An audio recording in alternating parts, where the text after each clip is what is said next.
Huh? We'll do it live! Fuck it! Do it live! Welcome to the Mouthpiece, episode 86, year 3. Today, we're going to be having an interview with poker superstar and my good friend, Daniel Negreanu. We're going to talk about the World Series of Poker, Daniel's crazy hand on high-stakes poker. We're going to talk hockey, sports, whatever we talk about. We like to shoot the shit. This is going to be a great podcast. Stay tuned. The Mouthpiece is next.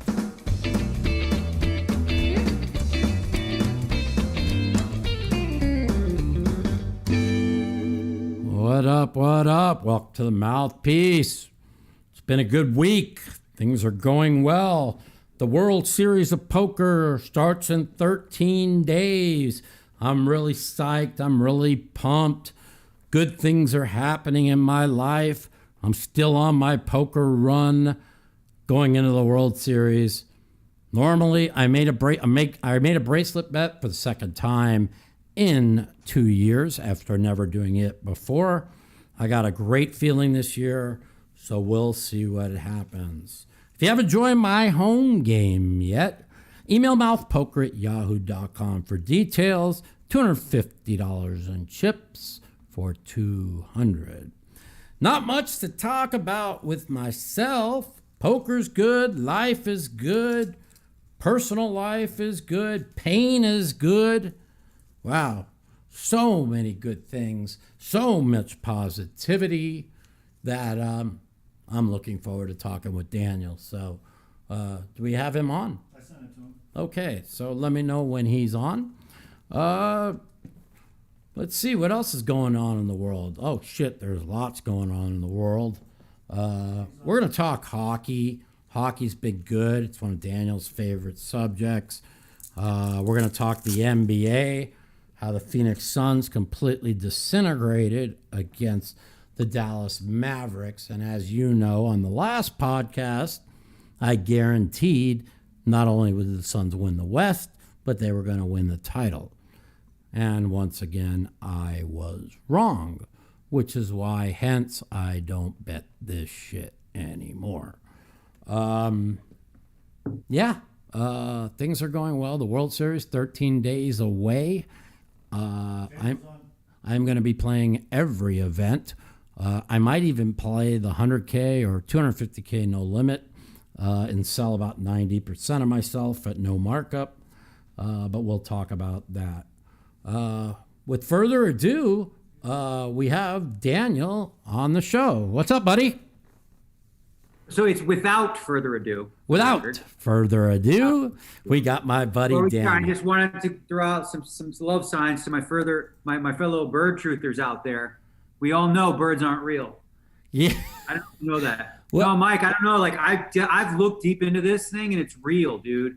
Like all the birds you see in the sky, maybe 10% are real birds. The rest are surveillance cameras that were installed in bird drones by the government. It's a big cover up. I mean, I saw the guy talking about it, but you don't believe that, right? Of course, birds aren't real. Like if you go down the rabbit hole, like in the early 80s, they wiped out all the birds and replaced them with these drones so that they could spy on them, like Orwell said.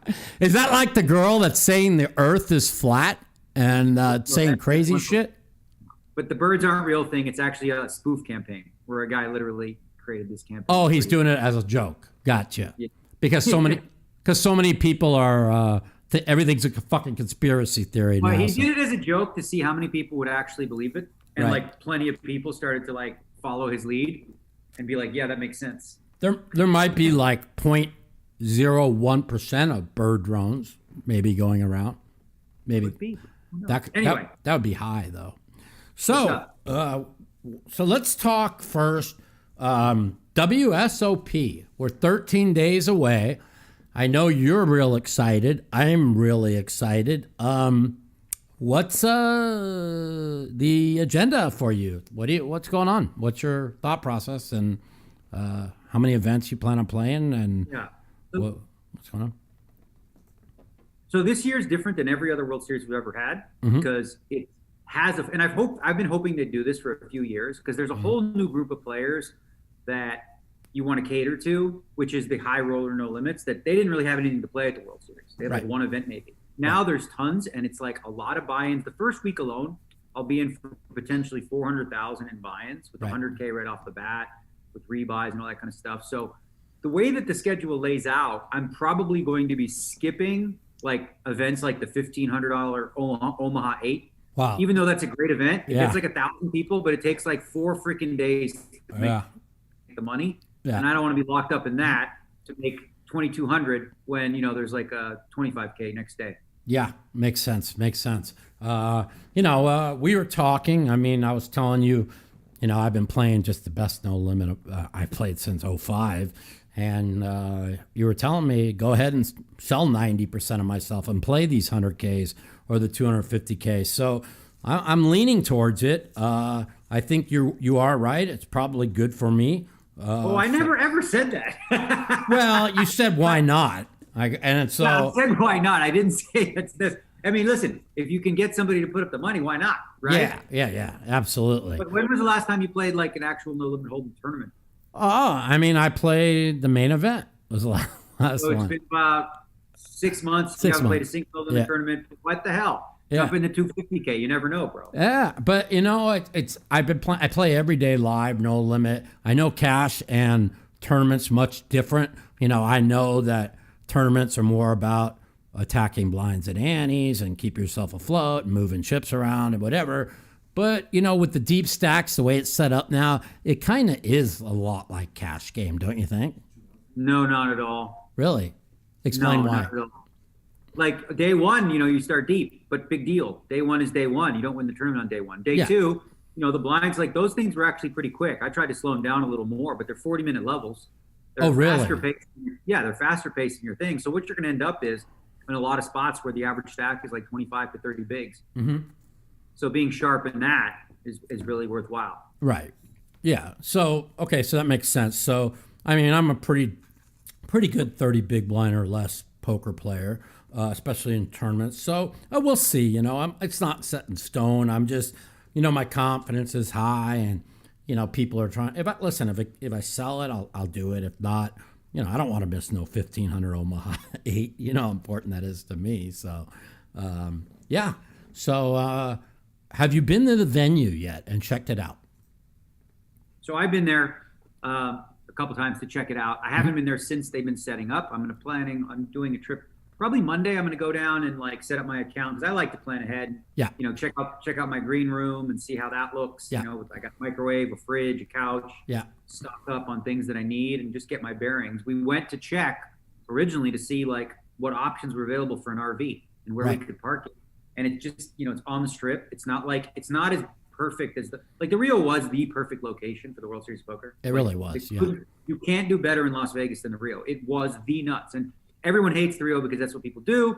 But I have a feeling in the first couple of weeks, people are going to be like, man, you know, there'll be growing pains, but, you know, they'll iron them out. Yeah. Oh, I mean, I hated the Rio, but I loved the Rio. In other words, I mean, I thought it was the greatest setup for the World Series, but you know, there's a lot, you know, the bathrooms are shit. Half the things are out of commission and it's all, you know, it's kind of sometimes it's a big thing. But I mean, when things kind of changed around for me the last 4 or 5 years is when I quit saying, God, I hate this place. Because if you walk into the Rio with a negative attitude and then you blank the first 2 tournaments and you start getting negative, you're just fucked. So once I accepted that, went to the Rio and started saying, I want to be here. And even when I got knocked out, going back the next day and staying positivity, that's kind of like when things turned around for me. Even though I haven't won a bracelet, I've won the last 4 World Series, but you know, they're hard to win. I mean, how many seconds have you gotten in the lot? You haven't won a bracelet since 2012 in Las Vegas. And you've got what, 5 or 6 seconds? Something like that? I have like 10. I think I had like 10 in a row or something like that. Right. So they're not easy to win. I mean, people act like they're easy to win, but I mean, especially you know. What I went through is an anomaly that's rare. Like even if you took a random button clicker, they're not going to lose like 15 heads ups in a row. Since it's turned, I've actually the last 4 times I've been heads up, I won all 4 of those tournaments in the last couple of years. But I did go on like a really weird, streak in that regard. But it's okay. The bottom line is, it's really hard to do what I did, which is to like win money without winning, like first place over like a long period of time. Yeah, I mean, I've had 4 winning World Series in a row, and I didn't win. But I mean, looking back, and a lot of people that are listening that might not know is, you were always considered the closer. If you got to the final table and you had chips, I mean, would you win the first 10 times that you closed and got wins in tournaments? That's the thing about streakiness, right? Right. It was up poker was a lot easier back then, but the first 8 final tables I made, where I finished, was up when I was down to 5-handed. I won all 8. Right. Like I didn't cut second, third, fourth, or fifth. I won all my first 8. So then I, the reality set in, and you started to like balance that out. But it's not something that I'm concerned about. Yeah.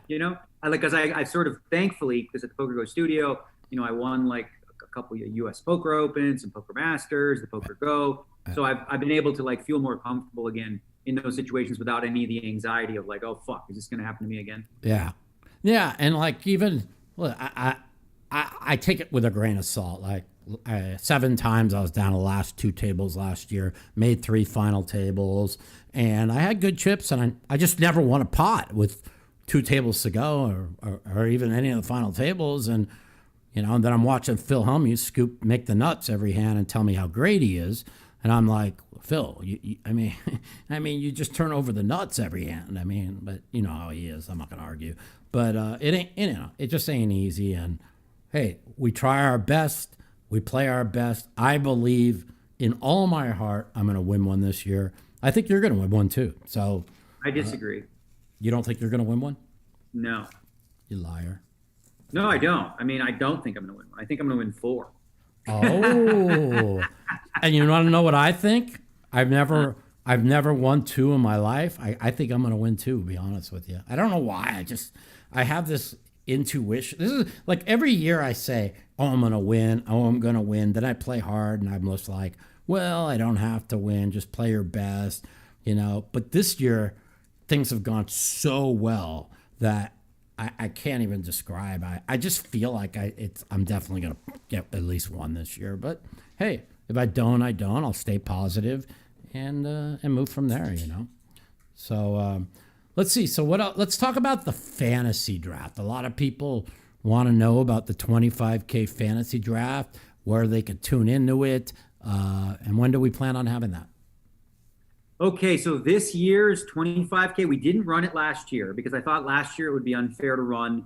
It was at a weird time of year, late in the year, and we also had, they had the restrictions, and we didn't know who's vaxxed, who's not, who's coming, who's not. So I thought it would be unfair to have it.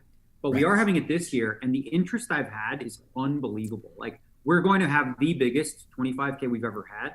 I have on my list right now 16 people saying they're in. Obviously, last minute, sometimes people say no, whatever. But 16 teams is way more than what we normally have. I mean, I was thinking of going halves with somebody on one, but I'm still considering it. You might as well. I mean, it's great. It's great value. It's also a lot of fun, with an expanded roster like that. We're going to be doing it on May 30th. Okay. And it will be in the evening, and you'll be able to watch it on YouTube. We will have a link. I'll post a link on Twitter. Will it be on your YouTube channel, or will I think it'll be on the Poker Go channel, maybe on mine as well. Okay. But it's gonna be really nice this year because we're doing it in the studio. It's gonna be snazzy. We're gonna have like a nice look, view of everything, and I think it's gonna be really fun, and it's good for poker. And then for those of you that want to be a part of this thing that don't obviously have 25K, David Baker runs a pool, right? The very next day where for $500 you can enter a team, as many as you want, right? And you use the prices.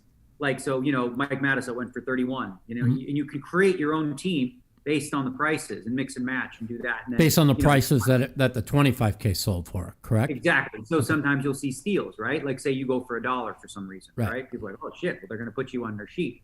Right. And then you can make a really super team. Wow. Oh, that's going to be great. Yeah. I was, like I said, I'm definitely going to be in David Baker's, but me and this one guy were kicking it around about going halves. And the thing is and here's the question is, like somebody like me that really doesn't follow anything outside the mix games, is that a disadvantage because the no limits are going to be worth so much this year? Or because all the players that you want to draft in the no limits, and I don't. Where does that? I would suggest, like, bottom line, I made a spreadsheet of all like the possible players you can come up with. Right. And I think the most important strategy tip I would give anybody going in is anytime you bid on somebody, make sure you know what their schedule looks like. Right. Like, don't just go, I don't know, Chris Bjorn. I'm like, is he coming? You don't, make sure that you've reached out to the person. Like, this is the time of year where everyone's getting the calls. Like, what's your schedule look like? What's this? So I make my list of players, and then I, start to reach out to them and say, like, what does your schedule look like? But yeah, this year, because there's more high roller, no limits, there's a whole new group of players that all of a sudden have much more value than they used to. Because in the past, 10Ks are worth more. So there's a lot of those in mixed games, and there wasn't a lot of those in PLO and no limit. But this year, there's plenty. So, right. Now you're going to look at a guy like, Michael Adamo, who wouldn't have been chosen in previous years. But if he plays 15 events and they're all high rollers with small fields, and he's the best in the world right now, no question. Is he still winning? That he was just won yesterday. Really? He won for like 1.2 yesterday, or he's at the final table right now. And the great thing about watching him play is, when you see chip stacks, you see Mike Mataso's stack, which is like 6 big blinds. Yeah. You see me in there with 4. And then you see Adamo entering the final table with like 6 times what second place has. He just has like more than half the chips with 8 left all the time. And that's in no limit, that's like unbeatable. It's not like. Well, that's what he does. But he does it from early on. Like, there's tournaments, like, he'll end day 1 with like 3 times what anybody else has. And he plays a completely different brand of poker. So I'll ask you this. You've played all the high rollers. You've played with everybody. Me and you have seen tons of people go on massive rushes for a year and a half, and then they don't win a tournament for 2-3 years. Is this guy on a massive run, or is he that good, or a combination? What's your opinion? Well, obviously, anytime you win, you have to run good, right? You have to get situations that work. Right. But like, the level of mistakes he makes are so minimal, and he plays at a level, like, it's clear to me that he's studied solvers and looked at lines that nobody else really does. Because most people who study GTO or game theory, they do so with similar view on how to do it, right? So for those that don't understand what that works is, when you're trying to study something, you might input like a small bet size, which is less than half pot, a big bet size, maybe 2/3, and then like an overbet of 1.5, right? Yeah, so that's what most people That's study. what I do. That's how I play. Correct. Yeah. Well, I mean, it's how you don't study, but I'm saying, that's how people study when they input something into a solver. Gotcha. He's using lines that are way different than that, with like 5x pot, 6x pot. And if you watch Pluribus or any of those bots that played heads up, they came with sizes that the human brain can't possibly bucket properly. Like, we can't wrap our hand around it. And he spent, I think, the most time in those streets. And there's a lot of stuff that I don't even want to share that he does, because I'm going to do it too. Because I like to learn from guys. Like, when I see guys doing well, I ask myself one of 2 things. Like you said, are they just running hot? Or are they doing things so well in some spots that I can, mimic? And I definitely think there's a lot you can take from what he's doing. So here's a question that I ask you. What Adamo is doing, is he going to be able to do that in big field no limits with lots of... In other words, can he be... See, I believe Chino is the best big bet, big field no limit player in the world. The guy's won in the last 2 years like $4 million tournaments. And now that he's completely clean, I mean, he's really been doing well. I'm sorry, so you're breaking up here and there. I'm sorry. Feed. Can you hear me? Yes, I hear you fine. Can you hear me? Your Zoom feed's breaking up. Can you hear me? Hello? Daniel? We can hear him fine. I can't hear him now at all. Hello? Should we try and go back here? I've completely lost him. He's sitting there. He's sitting there? Oh no, he's frozen. He's frozen. Let's There you are. You're back. Oh, there you go. Oh, you're back. Okay. So I was here. Yeah, no problem. So let's just like, is Adamo, you think, okay, he's crushing the no limits. Can he beat big field no limit events, or is he just... Okay, first of all, he's not going to play small tournaments. He's going to play like the 10K main or whatever, but there's a dumb misconception people have. that he can crush at the highest levels. Oh, but he couldn't handle retarded people or more. Oops, you're not allowed to use that word anymore. I forgot. Yeah. Apologies. I'm sorry. I just want to say I'll take this as a learning moment. Yada, yada, yada. Don't worry about political correctness. You say whatever the fuck you want. Don't worry what about it. Adamo would do to people, like at the lower levels, is he would dominate them even harder. Obviously, anytime you're dealing with 2,000 player fields, you need to run, better for long term, so you're going to win less often. Yeah. But the stuff that he's doing is even more effective against amateur players. He would absolutely run them over. Does he like? Let's just say he knows an amateur player like has a 1 pair board on a pretty wet board. What does he do? Does he just check raise like 20x or something on the river and put people for their tournament lives, or what exactly? I've never played one hand with him, so give me an idea of what you feel he does different than everybody else. So the main thing I would say is like I was sort of saying before, is everyone sort of sticks to 3 bet sizes. He has many more than that, and some of them are really, really big. So he plays a game like above the rim in terms of pot size. Like if there's 1,000 in the pot, that doesn't stop him from betting 6,000 into that pot. Like he'll do that. So what do you do against that? Like just only call with the nuts, right? If you just only call with the nuts, like you're not going to have it often enough. You know what I mean? And sometimes he's going to do that with the nuts. So he really, he levels people into doing stupid things against him. And he also gets max value. He doesn't play anything like you do in terms of like survival, trying to hang in there, pick your spots, like, he does avoid confrontation. He does the opposite of that. Right. He goes balls to the wall, says, I'm the king of the table, right? You want to win, you're going to have to fight me. You can't sit there and wait because I'm going to pound you into submission. Like, but like, is he just that good to where he knows he can dissect his players that aren't going to call? Like, what does he do when against people that just going to fucking call? Like, I'll give you an example. Like, and we talked about this, is the hand 5 minutes into the 300K where you got stacked against him. Is that what he just does all the time and puts you in those bad spots? Froze again. Can't see you. You there? On. Yeah, I'm here. Yeah, I can see you now. Yeah. Is this like you say, puts people in bad spots? Like, I don't want to knock you or anything, but like that 300K where you had the ace queen, he flopped the straight. Ace king. Whatever it was. Yeah. Is that what you're talking about, like bad spots, right? So what he'll do, like I said, that's a situation, and we study that, right? So if you punch what he did there into a solver, okay, by moving all in on the river, it's a 22 big blind mistake. And now I know you don't understand what this is because you don't use them, but like I have no idea. Massive.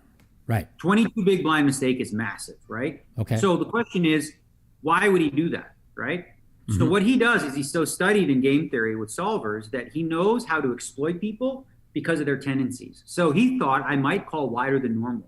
So he took a hand that's not supposed to ever jam that river, ever, but he did, and that's the one thing that I would say he does well, where instead of like a spot where you're going to get called for sure for half pot or 2/3 pot, he's willing to risk that to go for the jugular and say, you know what, I want it all, bet it all, right? So you asked, about what does he do against people who just call all the time? That's even easier. Now he just bets, he bombs it. And because of his image, oh, it's him, he's crazy. People just, give him all their chips. Right. But what happens if he never makes a hand for about 10 tournaments in a row? Well, listen, if he doesn't make a hand and he's playing against a bunch of people who never fold, well, that would be tough. But that's not reality. There's no games like that really anymore. He's not playing the $1, $3. Gotcha. Yeah. He's playing against the players, and that gives us. Let's go back to when we used to play the same players all the time, whether it was early on at the Horseshoe or early on at the World Poker Tour, right? Like, we pretty much, when the tournament started, we knew almost everybody's tendencies. Is that because he plays these high rollers with the same people that he knows everyone's tendencies and that's where he has the edge? Well, no. First and foremost, like I said, because he studied in a way that nobody else has, so he's more familiar with the lines he's taking, and he's putting people in situations that they've never seen before. Like the line that he took against me, I've never seen anyone do that in my 20 plus years of poker. I've never seen anyone do that, not once, right? So he's doing that, because he studied in it. Now, of course, in the high roller, environment, it's a small group of people. So he is going to use exploitative thought processes, but it's all built off of understanding the fundamentals. He understands game theory at a very high level in such a way where very few people do. Mm-hmm. And then once you know that, like, this is why I was trying to explain it to you a long time ago. Like, right. The value in playing GTO or learning GTO isn't to play GTO. It's not. It's not to say, okay, I'm going to play like a robot. It's to know what they're doing, correct? No. Okay. It's not to know what they're doing. It's to know what is the correct move against the perfect opponent. If I was playing against God, right? What is the best move available, right? So now I know that, okay? Okay. So the best move here, it says, okay, the printout says, okay, the best move here is to bluff 80% of the time, okay? Mm-hmm. But I'm playing against John Smith. Mm-hmm. John Smith does not fold in these spots based on these things. So instead of doing 90% bluffs, I lower it and I don't bluff or whatever. But the key factor is knowing what is the optimal play against the best player. And also, when in doubt, like say you don't know a player and you know they're a pro, you don't know, like when in doubt, knowing what the just game theory optimal play is super beneficial because you can't be exploited. It won't be a mistake no matter what. Like it can't be by definition a mistake. There may have been a better play available, but with limited information, if you don't know the guy on a deep level, if you just take the game theory optimal line, you're playing correctly. Right. So is that a compare, like, okay, so let's go early 2000s when me, you, Phil, Carlos, we were super aggro. We fucking played 90% of the hands. We played big bet poker. And then we adjusted. When you say we, you're talking about somebody that's like not me, because everything you described isn't me. But anyway. But we played small ball after that. Okay. You said big bet poker. I never played big bet poker. Oh, you never did? Okay. No, I was the opposite. I was the small ball guy. I remember, but like if you remember me, Phil, and Carlos in the early 2000s, we played a lot of big bet poker. But then, you did. Yeah, I did. And so Hoyt Corkins, after I started seeing that I felt the way you were playing was correct, and I went more to the small ball, Hoyt Corkins comes around back out of retirement in 04, 05, and he starts playing big bet poker and crushes the field. If you remember, he wins like 2 WPTs. He was heads up being a tournament of champions. Is that, and then everybody kind of went back in the mid 2000s. They were 4-bet and 5-bet, and I remember asking you what happened to all these guys. You said, "Oh, they all went broke," and we laughed about it. And then a lot of people were playing small ball. Are you saying that big bet no limit is coming back? No, not really. And not really what I'm saying. I think the vast majority of high stakes players that are very like aware of ICM, which means, laddering up and understanding like how folding is profitable in spots just to move up. Yeah. That's probably the number one thing. I'd say, like I said, when it comes to like big bet poker, it's really just one guy who's, really studied in it, but most people are not playing that way. Do you feel that if he could, do you feel if he continues to have this success that everybody's going to, because like sports, it's a copycat league. Is everybody going to start seeing what he's doing and start playing like that, you think? Or what do you think? Well, they're going to try, right? People are going to try. But like the thing is if you're not studied, like it's not as simple as go, I'm going to watch what this guy does and I'm just going to do that. Like his thought processes are based in theory. So the only way to be able to do that is to study it, to study it with solvers. And if you're not going to do that, then playing like him is just playing like a jackass and you're just going to give your money away. Right. So here's a question for you. I've always said that, I don't know about now, but let's just go early 2000, whatever. I thought me, you, and Phil were the 3 best card readers around. I mean, we could look at people. We would always know what they have. I couldn't tell you how many hands used to say, "Oh, you got this." And then a lot of times you would call and we would laugh because you would call their hand all the time. Are you, because this is the thing that scares me the most, but you can answer this. Because of the fact I think you're still one of the best top 2% card readers in the world, do you take the GTO solver study over your ability to read? Or how do you mix this is the biggest, and this is like your generation generally is like, has this dumb, really baseless idea that the young players are all robots and they don't make reads. They make better reads than anyone from our generation. Like, That's why if you look at the German crew, you look at the Fedors and you look at that, like, you think they just spend all their time only in solvers? Like, one of the reasons Fedor crushed for, that period while he was playing live is because he was playing based off reads. So the thing is you're playing within like some sort of theory, you're playing fundamentally sound, and then you deviate when you pick up a read, right? So he was making a lot of really, really good reads. I've studied, game film and game tape of the high rollers that I play against. Right. I have a book of them in my phone. So imagine this. Imagine if you, because I know you don't have any, imagine you, right, who has reading ability and all that kind of stuff. Imagine if you actually understood the fundamentals of how to play the game at a game theory optimal level. Imagine you could combine both. Imagine you had that knowledge base and you had your reads. Now you're talking about a monster, but you don't have any of this. Right. None. Zero. No, and right? I've called you on the phone and I said, man, if you get some free time, I'd really like to come over and study this with you, because right now, and I'm not trying to brag, but my feel for the game and my reads, and I'm seeing everything. Like, I see the weakness, I see the strength, and I feel like... Wait, are you playing live poker or are you playing online? I'm playing online and live. Okay, so you're seeing what online? Well... What are you seeing? Okay, you're not seeing anybody. Okay, so let's just say you play with the same people every day, right? And when you're playing, mostly blind people, right? No, we've got 4 or 5 good players in the game, but there's a lot of good spots. Okay, but what I'm trying to say is you play with the same people every day. You watch their sizing. You watch. You kind of see what they're. You just feel it. I got good instincts, and like, I'll give you an idea. Guy, there was like 500 in the pot, bet 450 on the river. Guy check raises 2,400, right? And in my mind, I'm like, the guy never check raises over this on this sizing. He just doesn't. He's always bluffing here, right? And then I go on a call with second pair, and he shows me a bluff.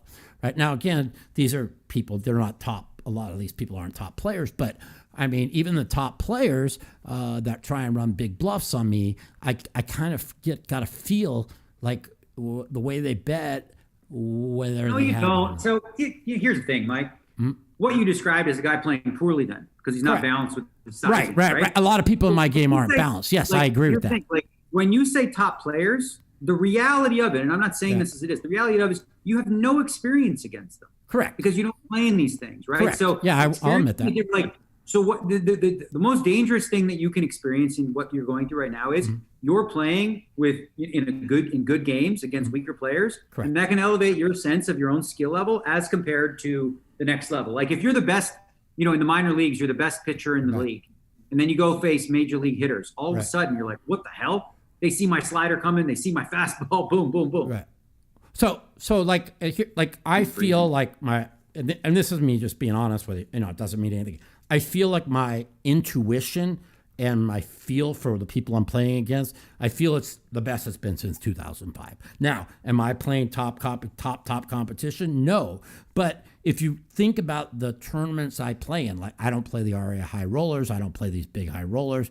I really kind of have no interest in playing those. Just the ability to have that feel against all the players even that I play with is going to allow me to really have a chance in a lot of these big field no limits. You see what I'm trying to say? Is that a fair assessment? Yeah, you froze for a period of it, but yeah, there's no question. Like, obviously, getting comfortable with what you're doing, and if you're playing against weaker players, it doesn't matter if you're as balanced. You can start to exploit them and all these types of things. I'm talking about if you were, thinking in like in the major leagues, like at the highest levels. Right. It takes more than just a hunch and feel. Oh, absolutely.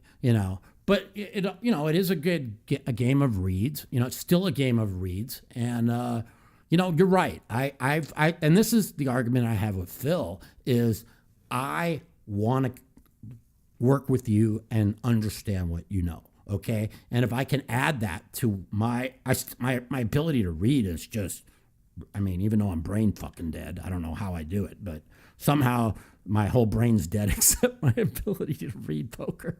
Once that's gone, I'm really fucked. But we'll see what happens. Hopefully, I'm still able to do that. But yeah, I'm 54 years old. I used to worry that I can't compete at the highest level because of my injury and stuff. But now with my confidence and being able to be off the mat, financially, when you have a little bit of money and it's not your case money, you're able to pull those big bluffs. And if they call you and you lose 10 or 15,000, it doesn't even bother you. You see what I'm trying to say? And I think that's really what's made me more comfortable right now. You can't in no limit. You can't play. You gotta have heart. You can't play scared. And a lot of people do, and so that's kind of important too. So Sure. yeah, excellent. So let's see. So let's for people who didn't see how you broke down the hand on high stakes poker the other day, I watched it. Me and Phil both watched it. We felt that we both would have folded.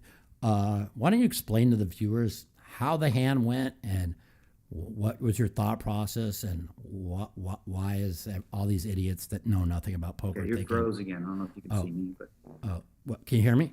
I'll wait. It's just been doing that every once in a while. It's probably the internet. Yeah, can you see me now? We're good. Yeah, can you hear me? Yeah. I hear you. Okay. So let's break down that hand. Me and Phil both saw the hand. We thought that we both would have folded. Yeah, I heard all that part. Yeah. I got Okay. that. Explain to the people who saw the hand your process and why you feel, because me and Phil thought that his shove was horrific. And explain the hand real quick. Yeah. Okay. So I did a 30-minute video, which you should check out on my YouTube channel. It's just easier to do that because Okay. I went into Good. extreme detail. But basically, essentially, the situation came up. I'll tell it very quickly. Yeah, quickly. Yeah. It was Patrick raised. The guy called. I flatted the button with nines. Phil Ivey defended his big. It came 10-9-5.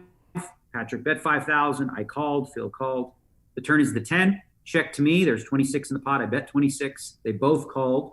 And the river is a queen. They both checked. I bet 54,000, just about half pot. Phil tanked for a long time, which, signifies a 10. And then Patrick thought, and he moved all in. Okay. So getting to the river, what your thought process is this.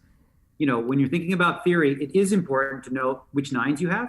Mm-hmm. So I had the 9 of spades, which blocks all possibilities of him having 9-10 suited, right? Okay. So he does not have 9-10 suited. The question is Patrick somebody in that spot that would raise with 9-10 offsuit? I think some of the time, okay? But not The bigger often. issue I is agree. this. Yeah. The bigger issue is this. The hands he's supposed to have by the river when he overcalls, there are no draws that he's supposed to have because he can't call pot size when the 10 pairs and it goes bet calls. Right. There's no Agree. flush draws, no straights. 100% There's agree. folds. Yep. He's supposed to, in theory, and I don't think he would, fold 10-8 and fold 10-jack. He's supposed to fold those hands, Yeah. but I don't think that he would. Yeah. So essentially, if you look at what his hands could be, it's pocket fives, okay? It's king 10, ace 10, some 9-10, and queen 10, okay? Right. Now, when you think about theory and how that works, you're supposed to have bluffs in every spot. Well, his only real natural bluff would be king 10 exactly, okay? Yeah. Only Well, king 10. he And knows I don't Ivy. think- He knows Ivy has a 10.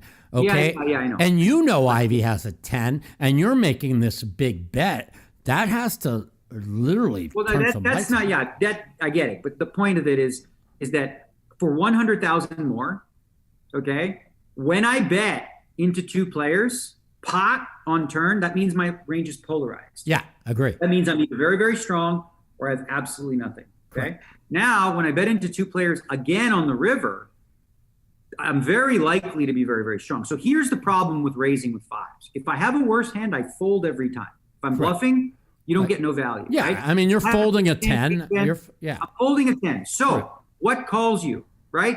If I have queen 10, which I can, I have tons of combos of queen 10. Correct. I have tons of 10-9. Correct. And I also have the pocket nines, right? Correct. You're not. So really, it's just a slam dunk call. It is an atrocious shove with fives. People That's what me and Phil felt. We both what's felt worse, the you were same. Folding. Like, Yep. if you think about my value range that bets this. Yep. Hold on. Do we cut out again? Hold on. We'll wait a second. It's fucking internet. Really? My internet works. End with, Yeah, go in ahead. terms of range, you fold the bottom end of them, and then you call with all the rest. So I basically can call there with queen 10, call there with 9-10, and fold the 9-9, since that's the entirety of my range for value, and all the bluffs, they don't matter anyway. Right. Now, because of the fact we pretty much knew Ivy has a 10, that basically also polarizes his hand, where the only hand that beat you is queen 10. Does that go in? What was your decision making there? Well, I'm counting the combos, right? So he's, like I said, he can still have 10-9, because I do believe that he would open there sometimes with 9-10 off. Right. But really, it's queen 10. But here's the problem. Mm-hmm. Because his range is so limited, Mm-hmm. right? I don't think Well, he's never supposed to, like, five's never crossed my mind because I'm like, that would be just really stupid. And I didn't think he would do something that stupid. Yeah. So the only question is he turning a 10 into a bluff here? What 10 would do that? Right. Ace 10 has showdown value. He probably just calls. King 10 is supposed to be his bluff, but I don't think he knows that. Right. You know, and he's supposed to fold 10-8 or Jack-8. So when you get to the river, because his range is so constricted, after overcalling pot on the turn, he doesn't have any of those shitty hands anymore. All he's got is really good ones, right? Because of that, he's just not going to have enough bluffs. So the question is he going to be bluffing there 25% of the time or more? The answer is an emphatic no. No, nowhere your hand's near. Too polarized. That's so the way what people see. What people see is, oh, you folded. You know, you should have called. If that situation comes up 100 times and you call every time and I fold every time, I promise you, I'll make way more money by folding. Agree 100%. That's how you sort of think about a hand. Now, here's the thing, the same group of people who are like, oh, you should have called. If Patrick had Queen 10 and turned it over and I called, everyone's going to be like, what are you doing, man? What do you think he has? He check raised. He's never bluffing there. Of course he has Queen 10. What a slot machine. Blah, blah, blah. People love to play armchair quarterback. It's fun. I get it. But I analyze this hand to death, and I promise you, here's the thing. I promise you this. If we were put in the same situation, I would do exactly the same thing. Yeah. But I'll bet you Patrick wouldn't. Right. Because Patrick realizes that was way too thin of a jam with 2-5s, especially because he doesn't block a 10 or a 9 or a queen. He doesn't block anything, right? Yeah. I mean, the thing is about the hand, like I got people in the chat saying, show me Queen 10. I'm never folding that hand, right? And I'm thinking, but they don't understand playing high stakes, high level poker, okay? And like I said, me and Phil have watched this hand like 3 or 4 times each. Both of us said we would have folded your hand because of it. You're never bluffing. Your hand is polarized. You are never bluffing. I don't even know if you go for value. And if you go for value with ace 10, you're just not calling. You see what I'm trying to say? I wouldn't have even bet a straight. And if I bet a straight, I was folding a straight. So that's the problem. Like as I said, I mean, there are going to be some bluffs that I would have. Okay, there's some. Right. But very few. Right. And the problem for him is like, here's the thing that you need to think about. This is probably the biggest lesson out of it, right? When you raise somebody on the river for value, okay, ask yourself what hands they can have, okay? What hands will call you and what will fold? If all you're left with is hands that call you that beat you, that's not a value raise. You're cutting your own value because you're value cutting yourself, right? Yeah. If the only thing the guys are going to call you with is the nuts, then you don't want to raise. And you know who does that well? Phil understands that from tournament poker and stuff like that. Right. There's a lot of spots in the river where it's like he's got a very good hand, but just calls and doesn't raise because he knows, he knows that like the guy's only going to call if he can beat me. Yeah, it's kind of like a spot where, and you see this all the time, where the board's ace, ace, jack, jack, queen, and you bet an ace, and the guy rips it on you, right? Like overbets like 10x, and you got an ace, right? And most of the time, they're not trying to get you off an ace. They usually have that ace queen. You see what I'm saying? And so many people make that mistake of calling off their tournament in this spot. They have quads or the ace queen. This is almost, when I say that, that's kind of close to what we're talking about, correct? Okay, so you cut out once again. Yeah. Because, I don't know, something's up with the internet or whatever. No idea. We've never had an internet problem, but of course you're on today, so we have an internet problem. But okay. But anyway, so yeah, I mean, obviously you were talking about on an ace, ace, jack, jack, queen. Right. The better analogy would be this, is if you bet on an ace, ace, jack, queen with an ace and the guy raises you, like you don't re-raise there. Right. Never. It's just really stupid. Never. Right. Because the guy's going to fold. He's going to call you with an ace, so you chop. Right. And he's going to have you beat sometimes because he's going to have ace, queen, or pocket jacks. Correct. So in that scenario, there's no value there because if he's bluffing, he folds too. Right. So there's just that's a good hand description of like the concept for sure. Right. Yeah. And again, like it's funny, like watching people in the chat say, well, how do you just give him queen 10? If you know Ivy has a 10, there's one hand to beat you. Well, what do you think? So this is what people don't understand. Okay. Ivy has a 10. We got that, right? For sure, Ivy had a 10. Correct. Well, I agree. It doesn't matter, though. It's like it doesn't matter because, of course, when Patrick overcalls, he also has a 10, right? Well, correct. So if we know that Phil has a 10 and Patrick still calls, what does that tell you? It tells you his hand is a monster. Kings or aces, he's got a 10 too. So the fact that God, this fucking everyone thinks because Patrick does too, you know? Right. And he's just never, unless he's full, he has to be full. And I agree with you. I've seen the hand, and Phil makes big, you can say what you want about Phil, but normally when he gets away from big hands, he's usually right. And we talked about it for like, I don't know, 20 minutes. And we both came up to a conclusion that it was a good fold. And Phil's fold is good for two reasons. Because number one, he has Patrick behind him. Right. Number two, like, as I said, I don't have many bluffs. So the question is, can he beat value? Will I ever bet a worse hand than King 10? I wouldn't bet Jack 10 or 10-8. Mm-hmm. I wouldn't even be betting. Well, if I had a straight draw bluff, I got there with Jack King or Jack 8. So from Phil Ivey's perspective, he beats nothing. Mm-hmm. He beats no hand. So it's a question of this. He made a read. He's like, is Daniel bluffing? He came to the conclusion that no. So if I'm not bluffing, King 10's no good. And it was a good laydown from Phil. Yeah. Now Patrick just lost his mind. That's what Helmuth said. Patrick lost his mind. He goes, that's an absolute atrocity shove, But again, like people in my chat are saying, well, didn't 5-5 enter your mind? And it really doesn't, because like any top people, the people that are in the chat, they don't understand. Top players just don't do that. They don't turn full houses into a bluff. For me to put Patrick on 5-5, I would have to be under the assumption that he's really bad. Right. Okay. And we know he's not. Right. He's going to punch really hard in a spot where 5s is clearly just a call. So no, I didn't see that. Now, next time I play with Patrick or whatever, I'm going to see, all right, sometimes this guy loses his mind and overplays some hands. So next time I would factor in the possibility that he's, But here's another question. He's such a great player. Will he do it the next time? Because he knows you'll be thinking. I would hope not. I would hope that for his sake that he's going. But the bottom line is, if he's capable of making a mistake like that, then he's capable of making a similar mistake in the future, unless he really plugs that hole. Yeah.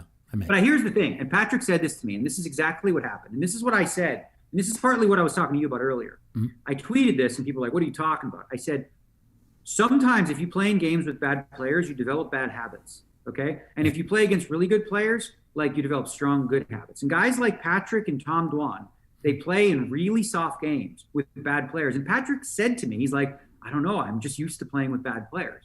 Because against bad players, maybe jamming 5s there is good because they'll call you with a queen. Who the fuck knows? Like with 3 10s.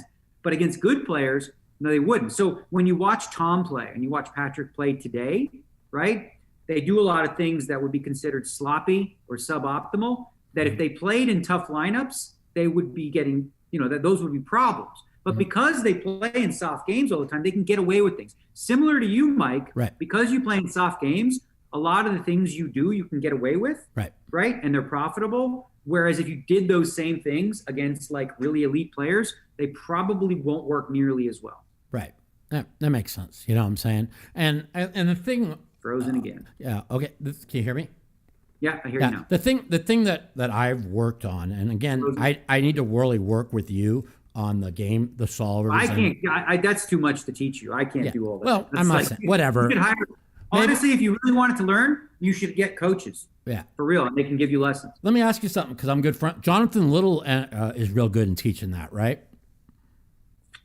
I mean, I don't watch. I mean, I've seen a couple of his videos. I've never taken his training program, so I wouldn't know. I work with it, but there's a lot of options available. Like, and the bottom line is this: just thinking about poker in a different way, opening your mind up to it, and learning new things. You can pull that into your Mike Mattisell game and be like, aha, this is a new trick, right? Because if you keep thinking about poker the way you always have, you'll never evolve, right? Yeah, agree. So in order to grow, you have to be willing to do things differently. Like when I first took this on, I didn't understand what the fuck was going on. Right. The first 20 minutes, I'm like, dude, I can't do this. I don't get it. Right. But I kept at it and I practiced and I learned and I started to understand, how to use it a little bit better. And, it just makes you think about poker at a much more elite level. Like if we think way back when in Doyle's era, we had what learning tools did people have? They had Super System, a very simplistic book, how to teach poker. Yeah. Then, it evolves and there's other books and there's simulations and software. And it's advanced so far that why wouldn't you, if you're taking poker seriously and that's your profession, why wouldn't you go down the road of saying, let me learn about it? right? You don't want to be stubborn old guy who's like, I don't know about these kids and shit, and I got it, I figured it out. You don't know what you're talking about unless you've actually studied it. So it's important to think about it from that perspective, because you never get better if you have these old school mindsets that, you know, I know everything already. If you know everything already, you know, then you're your friend Phil. Well, that's Phil's problem. It's like I say to him all the time. I said, listen, I said, why don't I, you know, even like his sizing and his mechanics are so bad. And I'm trying, like, so I taught him how to play, really worked a lot of hours with him on the mixed games. And you've seen it. Like, he's really become like, we used to always want Phil at our table in the mixed games. And now he's gotten pretty good. You know what I'm saying? And I put a lot of work in that. So when I sit there and I say, Phil, because he wants to, you know, him, he's ego and shit. He wants to tell everybody he's the greatest poker player to ever live. Because I'm good at no limit hold'em. And so I said, well, the only way you're going to do that in this day and age is you're going to have to learn mixed games and win mixed game bracelets, because, you know, no limits are tough now. And I told him, you know, I don't understand why, at least, like me, my sizing is perfect. No, it isn't. No, Mike, no, it isn't. Okay. It's good for you. It's working in the environment you're at, but like, how you don't know what perfect is, right, until you've studied it, right? Like, makes sense. So makes like, sense. You got to be careful of sometimes when you like have these ideas, because you're basically falling into that trap. Like, I got it figured out. My sizes are perfect. You don't know, right? Because you've never actually like gone down there and like with pen and paper and figured out, you know. Makes sense. You know, what does your range look like for 2/3 sizing? What is it for third? Is it balanced? Probably not. I bet you if you wrote it down, I could show you that. No. All right. So a good player is going to see your 2/3 sizing is too nutted. Yeah. You don't have enough bluffs in it, and your small size is whatever, you know, and people will pick you apart. Yeah. I mean, I got picked off when I small sized a big hand yesterday, which I really bothered me. I lost a big pot, and I normally open for like 120, and the very next hand after I lost like 5K in the pot, I opened for 200. Like, I wanted to look like I was tilted, right? I had 2 kings, and I get 2 callers. The flop came king jack blank, and I bet third pot, and I got 2 callers. And now the turn card comes a jack, and I just know somebody's got a jack, and I bet a third pot again. I should have bet big on the turn, right? Because I know someone has a jack, but I bet a third, and then I get raised to like 1100, right? And I hemmed and hawed, and I called. And I probably should have re-raised because I know he's got a jack. I hated the way I played this hand.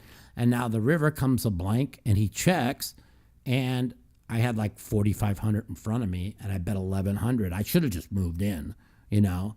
But I bet 1,100, and he called me, and he had ace jack, and I was so mad at myself because he's one of the better players in the game, and he picked up on something of my sizing, and it really bothered me. It really did.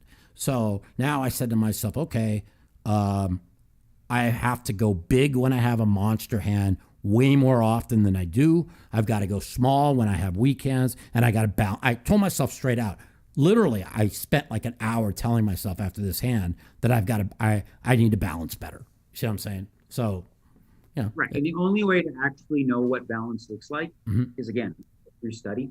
Because like you can guess and you can think you're balanced, but unless you actually have, you know, sort of data to back it up. When you study balancing, are you studying the GTO or the solvers? That's the same thing. So game theory. So basically what a solver is this. A solver is like artificial intelligence against artificial intelligence, okay? They try to exploit each other like crazy, and they run all these different sims until neither can exploit. So they get to this perfect balanced place, right?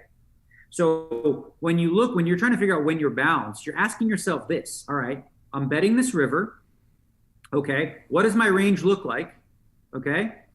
Let's say I have 10 combinations of value bets. Do I have 10 combinations of bluffs? That's how you think about it. And if you don't have 10 combinations of bluffs, your range is way too nutted. Right? So that's how like it would work in terms of like dissecting where you're balanced and where you're not, right? So for example, if you're somebody who, you know, when you overbet, right, you're doing it with like the nuts are pretty close. Right. You have to also make sure that you incorporate some bluffs in there, because if you don't, all good players are just going to fold. Yeah, I did that. I did that yesterday. I knew the guy had second pair, I had ace king, king jack queen. I bet flop, then I bet a third, then I bet 2/3 on the turn, and then I overbet like almost 2x pot on the river because I knew he had a jack, and he snapped me off with ace jack with a jack queen high board, and I got a little mad at myself because what happened was the clubs ran out. It ran out club, and because of the fact I'm not probably balanced enough, once the club hit and I hesitated for a while and then overbet, like, why am I overbetting when the club hit? I think the club cost me the pot. And I told myself once the club hits, I shouldn't overbet. I should probably go like half pot. And that looks like I want to get called. And as soon as I overbet, I said, he's going to sniff this out. And he did. So I was real mad at myself. So I guess what you are saying, if I studied what you are saying, I will not make those mistakes at all. Well, I think here's the thing. Even if you don't study, right? Mm-hmm. I would say this. In spots, ask yourself, like, you're not Mike Matusow, but like you're looking from somebody else's perspective and you're like, what can Mike Matusow have in this spot? What's his entire range? Mm-hmm. What does his value look like?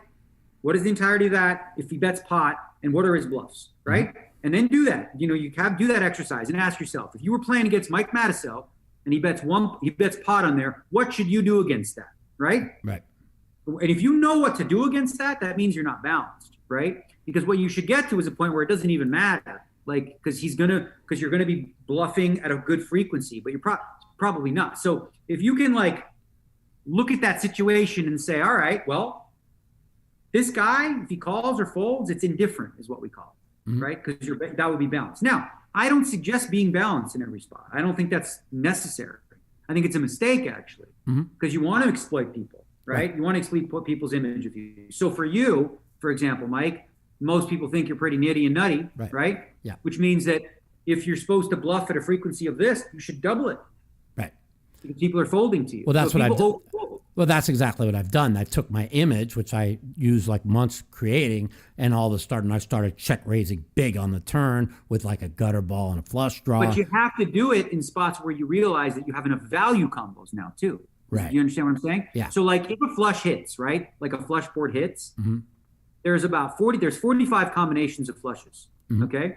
Now, obviously, if you played the hand, that limit, it's not 45 because you're not going to play jack deuce suited, 7 deuce suited, all this kind of stuff. Right. So when you raise on a flush board, right, you're representing a very small number of combinations. Mm-hmm. Okay. So like, you know, it becomes more suspicious, if you will, right? Like it's much more difficult to balance when you're limited on the value combos in situations like that. Always thinking in terms of, all right, in this spot, what does my value range look like? What does my bluff range look like? And then when you realize, you're like, holy fuck, you know what? I'm never bluffing here. Right. Like I always have it. Right. If you always have it, that's a spot you want to look at to maybe, fix. Yeah. Like I'll give you an idea of one of the bigger hands I won yesterday. One of the guys on our game, raise, and he's one of the looser players in the game. I'm on the button. I call with king 9 of spades. Flop comes jack 10 8 rainbow, and he bet about half pot. And normally when he bets in a half pot, he's got a big piece of this. So I'm pretty sure he had a good piece of this. But again, I'm Mike Matusow. I have a pretty tight image. The turn card comes like a 5. And again, this time he went kind of small, like he was a little bit afraid, and I felt that he was afraid of me in this spot. So I raised him big. I raised him like 1,600. Oh, came 5 of spades, so I picked up a flush draw on the open ender. So I raised him like 1,600. He calls. So now I just know he's calling me on the river. So I just know it because I know the player. So I'm like, fuck. I'm like, I better hit on the river. Now I hit the spade on the river. And I overbet about 1,000 over pot, and he snap called me. He had 2 aces. I mean, but again, we're going back to the hand where the guy check called with the ace jack. This is telling me that I need to be more balanced. Here's a question I have for you, Mike. Yeah. Here's a question. This is exactly what I was talking about before. Right. So you jammed on the river, right, with the king 9 of spades. Mm-hmm. Okay. What are your bluffs? I mean, my bluffs are jack 9. You would raise turn with jack 9 and then jam the river with the spade, is what you're saying?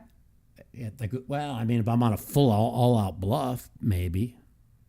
But you're Well, right. here's the thing, right? So, Yeah. so like you value bet jam the king nine of spades, right? Yeah. So that's your value, Uh-huh. right? And then someone who's good, who's thinking, they're like, all right, what hands can Mike have that called flop, raise turn, and jam this river Right. that are bluffs, right? So what hands are you turning into bluffs in those spots, right? And there's not a lot of them, which is important to think about. So if I'm against you in that spot when you jam that river, I'll be like, all right, let's look at the combinations of value. We can have combo draws, flush draws, all that stuff that got there. Right. He's not afraid of those. But what are his bluffs? And if I can't figure out any bluffs that you have, just fold. Right. Easy fold for aces against you. Correct. And so there's two more hands I want to ask you about. So even my good friend who plays in the game, he had a hand where he raised. He had like, I don't know, 8-9 of spades. One of the guys who was playing, who's a lot of times spooey, but when he's on his game, he plays really good. He 3-bets out of the blind, so it was pretty obvious he had a big hand. My friend calls, and this is kind of like what you were just saying. The flop came down, queen 4-5 with 2 spades, and he bets like half pot, and my friend calls. Okay, now the turn card comes the ace of spades, and now he checks. My friend goes 2/3 pot, he calls, right? River comes an offsuit deuce, and my friend goes big. He goes like 3,900 into 5,000. And the guy is literally in the tank, and he says, man, he goes, this is like one of the worst folds or best folds I ever made. He goes, and he uses 3 time banks, and he folds aces and queens, right? And I just thinking I could never fold aces and queens in the spot because the guy raised under the gun, a tight player, my friend who's really tight, called the raise, and but All right, here's the thing. So again, this is what I want to focus on. yeah, Okay, this guy, your friend, let's not talk about what he actually had. If he was bluffing, what hands should he have to bluff with there? right, What hands? So he raised, he called a 3-bet, he called the flop, bet turn, bet river. So we know he has flushes, right? Right. You know he has value, maybe he has trips and stuff. But like, what hands should he or could he have that turn into bluffs? Name them. Well, let's just say Name them. Name the hands. I want to hear the actual hands. okay, so let's just say he bets flop and my friend calls, right? My friend could easily have ace king with the ace of spade because he's got backdoor spades and pulls one off. Hits the ace on the Wait, turn. the ace of spades. King of spades. The turn was. The turn was the ace of spades, right? But he could have also ace king with the king of spades. But would he call that? That's what you have to ask yourself, right? So you made a good point there. What? Well, that's not a bluff anymore. You think I'm talking about. So this is where your brain has to get to. I promise, right? Yeah. So we know he had 8-9 of spades, right? Right. We know that that's value. We got all that. Right. But what is his bluffs? What are his natural bluffs that call the 3-bet, call the flop, then when it's checked to decides to bluff, right? And then the river comes and decides to bluff again. Correct. What He's hand gonna. is it? You're right. Let's just say my friend has king queen suited, right? Now he got That's not a checked. bluff. Right. Once he checks What are the you trying ace. to bluff there? Right. Ace? Once he checks the ace, and let's just say my friend bets, but normally he would check back. But let's What? just Okay, say, how about this? Let me ask. What are the best bluff candidates there? What is the best hand to have there to be bluffing? What should you be thinking about in terms of what cards you want to have in your hand that make the most sense that once you bet turn there, you bluff the river with? What is a key card you must have? you have to have the king of spades in your hand, right? No, not the king of spades. Ace spade, period. Right. Correct. Okay. How about the 10 of spades, the 9 of spades? Okay, Right. Now ask yourself, how can you have the 10 of the spades or the 9 of spades that doesn't have a flush? What possible hands could you have that you're bluffing with? Correct. Yeah. No, it makes total sense. Throws again. And This is too bad, too. yeah. because We're right on to something. hold on a second. Is it back? We'll come back in a second. Okay. Fucking this It's a froze. joke. We back? We're good here. Hello? Hold on. Unbelievable. This shit hasn't happened one time in 20 Okay, podcasts. so here, Go ahead. all right, I got you. I'm Yeah. back. Yeah. Okay. So what was the hands that you came up with that call the 3-bet, call the flop, and then become bluffs on turn river? Did you figure it out? I don't know, really. I mean, that's a good Okay, question. so this is the problem. So when you say perfect bet sizing, balance, all this stuff, you don't even know what the bluffs are here, right? But I can tell you what the predominant bluffs are going to be. Pocket nines, pocket tens with a spade, right? So now, on the flop, you would peel with tens or nines, just, to see the turn or whatever. Now it's the ace spades, the guy checks. You block flushes with the 10 of spades. So you bet and the guy calls like, okay, now you're no good, right? For sure with the tens. Right. So by the river, now you turn tens, which is never good, and you decide that's going to be your bluff candidate because it blocks hands like king 10 of spades, jack 10 of spades, and 9 10 of spades. So that's what you're thinking about. Right. You're thinking about what are my bluffs that can get there, and what are the best ones that block value from my opponent. Gotcha. Okay? These are the things I need to learn. I mean, because does that make sense to you now when you think about it, right?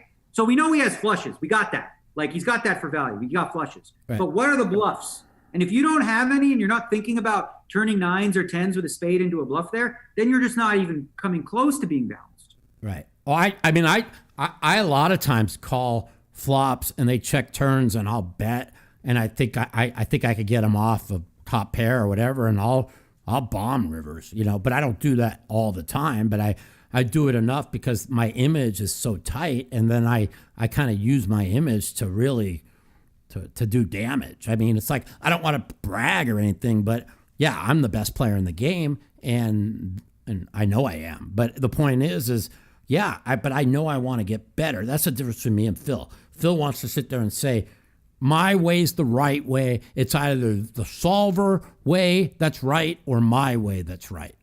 Which I think is so egotistical and stupid, and so do you. You know what I'm saying? And so yeah, I get what you're saying, right? So, and I'll give you one more hand I want to explain, and then we'll move on to another subject. Is we're in a bomb pot, okay? Yeah, we're gonna take some phone calls right after this. We're in a bomb pot. And all right, should I you want me to restart my computer or something? Because I mean, it's silly. It's like every 2 minutes you cut out for like. Yeah, it could be your computer, but what do you think? Probably not. You I don't know. We seem to be okay. We seem to be okay now? Every time he freezes, I can hear him saying, "Oh shit." Oh, every time you freeze, he can hear you, but you can't hear me. So he thinks it's on our side, by the way. So. Anyways, so one more hand, and then we're going to move on to phone calls. Let's just say, okay, so I'm in a bomb pot, right? The flop came down deuce, deuce, 7, right? I had deuce 5. Of course, in a bomb pot, you played games with bomb pots, right? Not really, no. Okay, so bomb pot is everybody puts 200. Rose again, come on. Can you hear me? It's driving me nuts. Right, that's right. We can hear you, but you can't hear me. That's the worst part. So, you want us to restart my computer, you think? No, we can't do that. Can't do that? Okay. Daniel, are you there? Yeah, let me check out and check back in because maybe that'll help. All right. We'll wait a second. All right. All right, I'm going to restart mine. Okay, sounds good. All right. So, yeah. So I'm gonna ask him one more hand, and then we're gonna take some phone calls. You guys could call in, ask any questions you guys want. We should be fine on our end. We're not dropping frames or anything. Yeah, I mean, maybe it is Daniel's side. Who knows? But we'll see.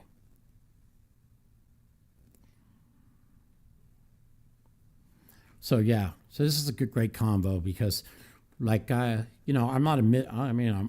believe my no limit game is the best it's been since 2005. Matter of fact, I know it is, but that doesn't mean I'm a top player. Okay, it means that I'm playing at the level or higher than I did when I was top 3 players in the world. I've made adjustments. I've learned sizing. I've learned balance. Listening to Daniel really puts me in a different frame. So let's just say I start studying solvers like he's talking about. You put that, and my friend Tristan Wade keeps telling me, I'm going to teach you. I'll teach you, Mike. I'll teach you. You'll crush. And a lot of times I say, well, I'm in a game. I'm fucking murdering. Why do I want to change my style? Okay. Well, my style in this game's fine because there's not that many top players in the game, which is what Daniel's saying. And so, yeah, I am the best player or the second best player, one of the two. And so it's easy to say, oh, I'm making all this money. why do I need to change anything? Well, if you want to play against the best, which is what Daniel is saying, you need to learn these things. The difference between me and Phil is I'm willing to go out and put the time in to understand what Daniel is saying, okay? Because I know I'm one of the best card readers in the world. I don't give a fuck what anybody says. I could tell you what everybody's hand is, almost every hand, right? It's just I have an intuition. I look at somebody. My instincts tell me if I'm good or not. I can't explain it to you. It's a God-given talent, and if I follow my instincts, I'm always right. So, it's, am I wrong once in a while? Sure. But if I follow my instincts, I just win. The things that where I struggle is when I follow my instincts and I go away from them. Give you an idea. Let's go to the match that Phil played yesterday with Scott Seaver. The 2 big bluffs Phil ran. Scott knew it. He almost called 120K with ace fucking high.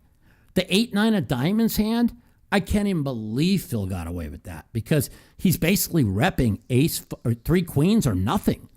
I mean, Scott said straight out, well, I was going to call, but I changed my mind, right? Both big bluffs, if Scott calls and followed his intuition, he would have won, right? Okay, is that better? Daniel, you're back? I'm back, yeah. Okay. Hopefully this works. Yes, sounds good. So I'm going to go over one more hand with you, and then we're going to go take some calls. So there was a hand, and my friend Tristan Wade was over, and he's really trying to teach me what you're trying to teach me, right? But in my game, it's real easy for me to say, well, I play in a game, I crush it every day. Why do I want to change, right? And granted, my style in this game is perfect. But if I want to play against better players, I better learn what you're saying, okay? So a hand came up in a bomb pot. Everybody puts 200 in, so all 9 people take the flop with their cards, and then you play post-flop. Flop came deuce, deuce, 7. I bet straight out about a third pot, maybe a little bit more because it's a bomb pot. Maybe I bet a little less than half. Person behind me calls, right? And I don't want to name names, but a pretty top-notch player in the poker world is in the game. Check raises the flop to like 2,600. So yeah, so it was 1,800 in the bomb pot. I bet 544. Call. It's 2,800 in the pot or 3,000. She bets it was 2,450. She bet. She raised to 2,450. The person, and I thought it through and said, I had deuce 5, right? 3 deuces with a 5. I'm like, they're just never good here, right? I mean, the guy behind called. Chances are the guy behind probably has a deuce, and she might even have 7s full. Anyways, I folded the hand, and Tristan was like, how can you fold there? That's just terrible. She could easily be bluffing because she knows you have a deuce, and the guy behind called. This is a perfect bluff spot. And I said to him, well, you don't know your players. I know the players, and this person would never bluff in this spot, right? As it turns out, I texted the person, and they had queen deuce, and I made the right fold. But because he's so involved with solvers, GTO, or whatever, yeah, it's against regular people that you don't, play with every day for years, you're probably calling there.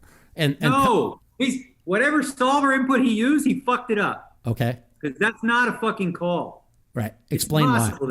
Explain why. Because I told him it's a fold 100%. It's a terrible call. First of all, you couldn't possibly put this into a solver because it's way too complex with a bomb pot and 9 players having 100% of their range in this spot, right?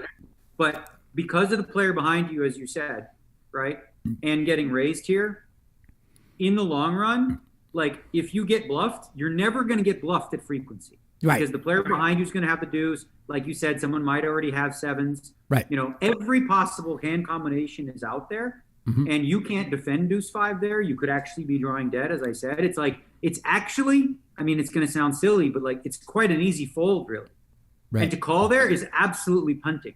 Correct. If that person bluffs, God bless them. God bless them. That's what I felt. Let them have it. They're trying to bluff 2 people in a 9-handed pot when it comes deuce, deuce, and you have a bet and a call. Good luck. That's not going to be a profitable play in the long run because guess what? Most of the time, people are going to have a deuce and they're going to call. Right. So it's 100%. If you could run this in a solver or you run this spot, they will all tell you to fold. Gotcha. That will all tell you to fold. Yeah. So I like my fold, and as it turns out, I texted the person, and they had queen deuce, which was pretty obvious to me. And so I just want to bring that up. right, let's take some phone calls. People want to ask you questions. Let's take some phone calls. The Mouthpiece. If you'd like to take part in our phone call segment, you can give us a call at 702-329-0480. And if you're a snowflake or a pussy and you don't want to talk to me, you can email me at mouthpiecepodcast@gmail.com. Also, follow me at the Mouth Matiso on Twitter for times that our call-in segment will be live. 702-329-0480. Give us a call. Me and D-Negs on the phone. WSOP coming up. Call us. Ask any question you want. 702-329-0480. So, how's life, man? Everything good? Are you kidding me? You fucking froze again? Well, it's all right. We'll get through.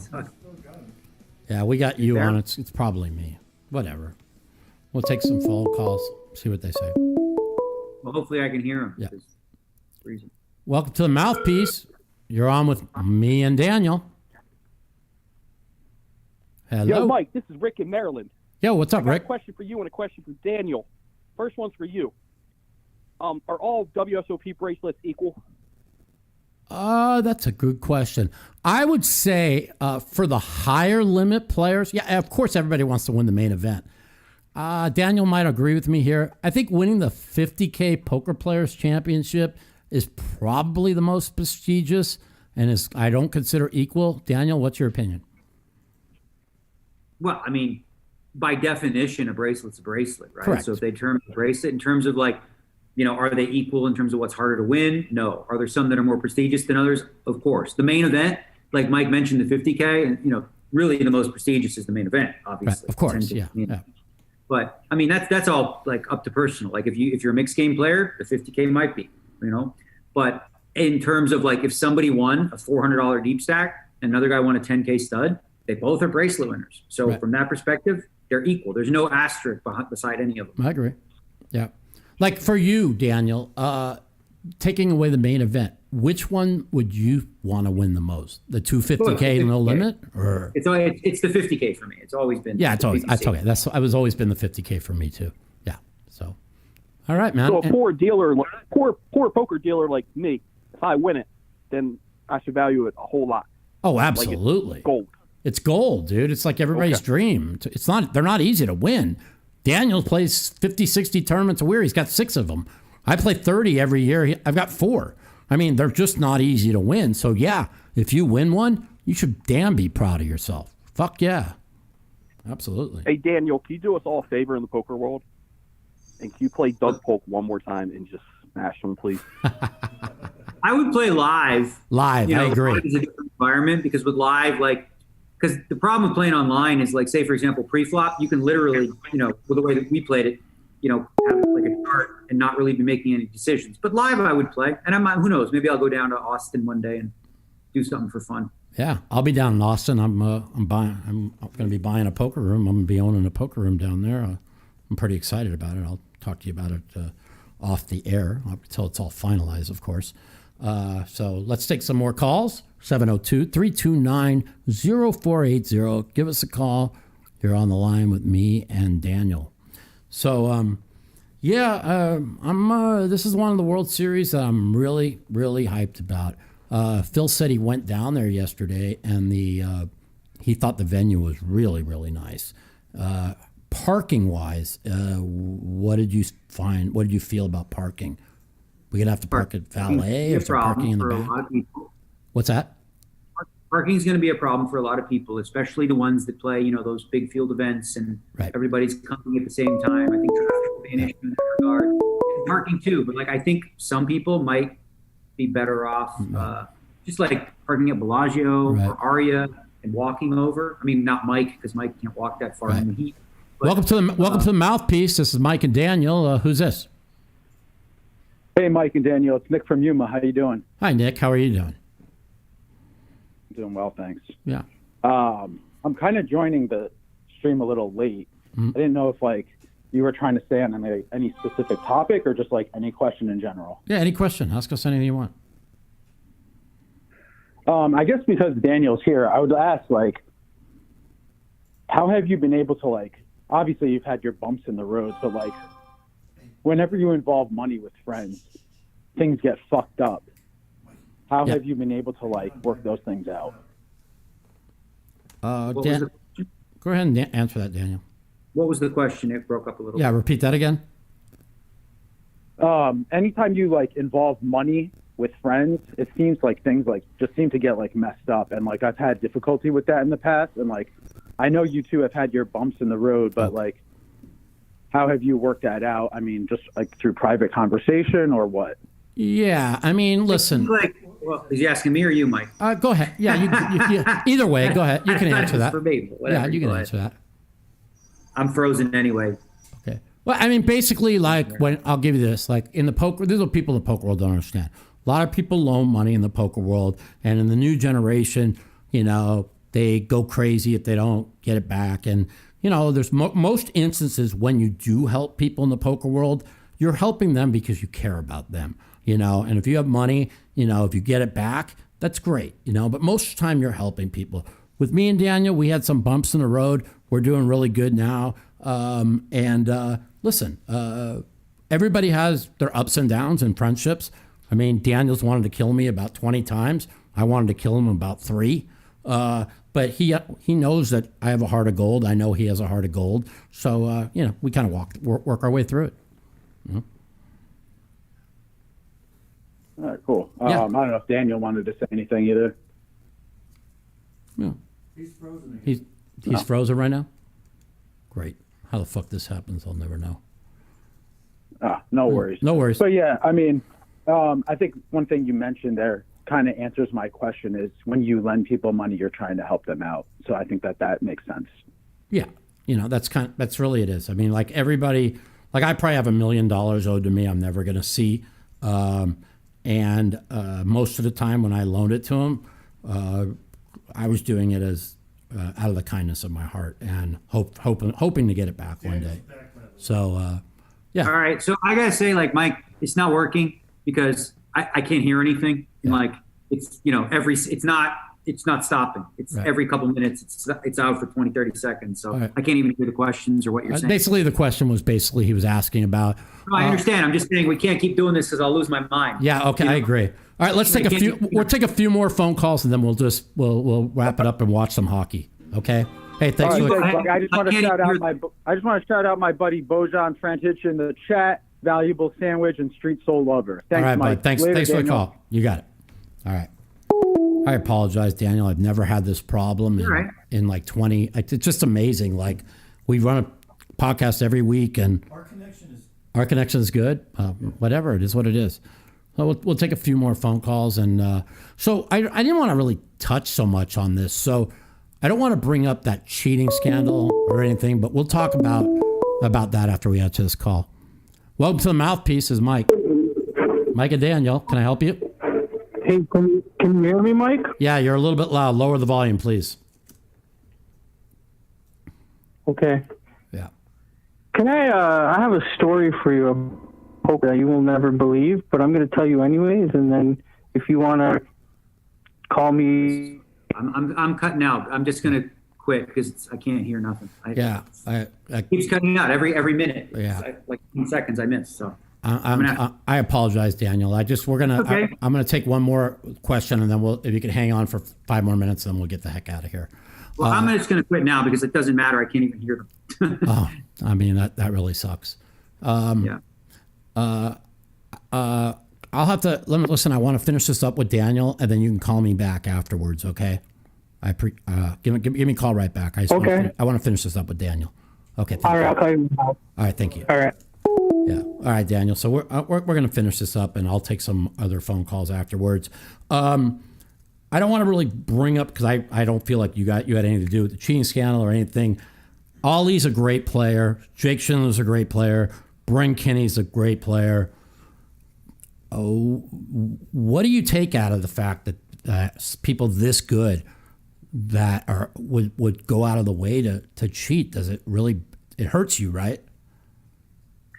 I don't. I listen. I've always expected. I mean, when I started playing poker back in the day, Puggy Pearson and Las Vegas, people were always trying to cheat at poker. Like this isn't new. You know, people in the '70s, people before that, people in my time, everyone's always trying to cheat or angle shoot in some way. Yeah. And today, these kids are not immune to it either. And some of them, when the element of money, plays a role, sometimes people's moral code is dwarfed by greed. And some people don't have a moral code. Some people are sociopathic completely in the sense that they don't give a shit, right? They're like, whatever, I see a mark, I'll take it, whatever, like that. So we're always going to have in every realm of poker or any sort of, business dealings, people that want to cheat the system. That's why it's really important that organizations that, run events and online sites, that they do everything they can to police it and ban these people as quickly as they can, which is what, GG released in 2020. They released the list, or they didn't release the list of names, but they released the number of accounts that were banned.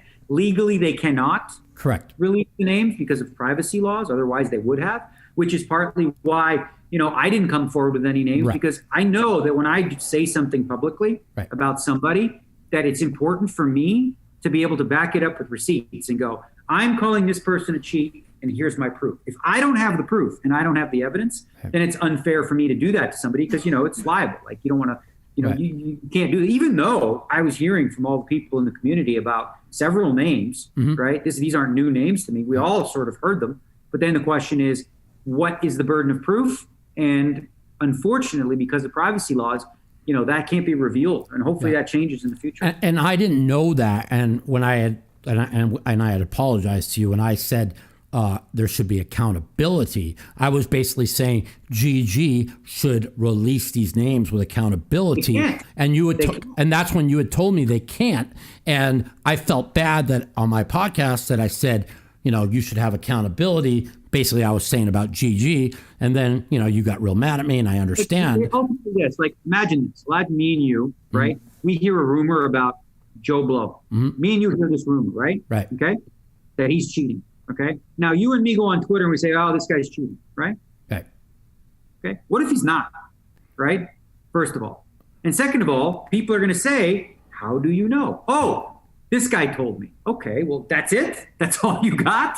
It's super important, especially when you're in a prominent position in poker or whatever, that anytime you make these accusations about people, you can back it up with facts. Obviously, in the Mike Postel case. Right. I was just going to bring that up because you had said for sure he was cheating, and I had him on the podcast, and even though I had a certain feel, I didn't want to just say what you said because what if he wasn't? You see what I'm saying? And now.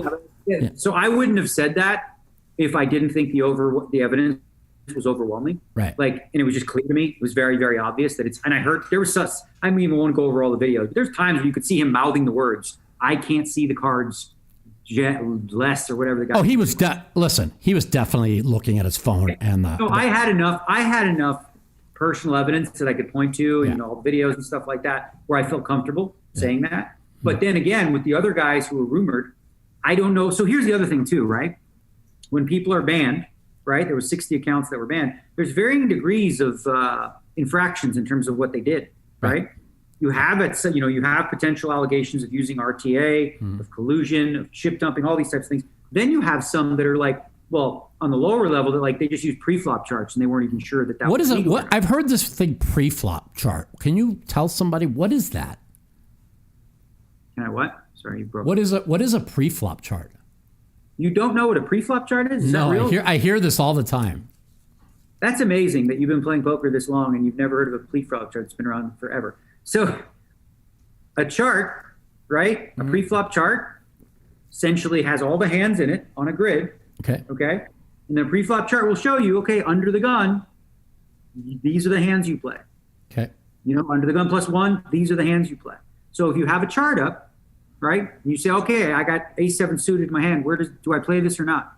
And you just use the chart. So you're essentially not making any decisions.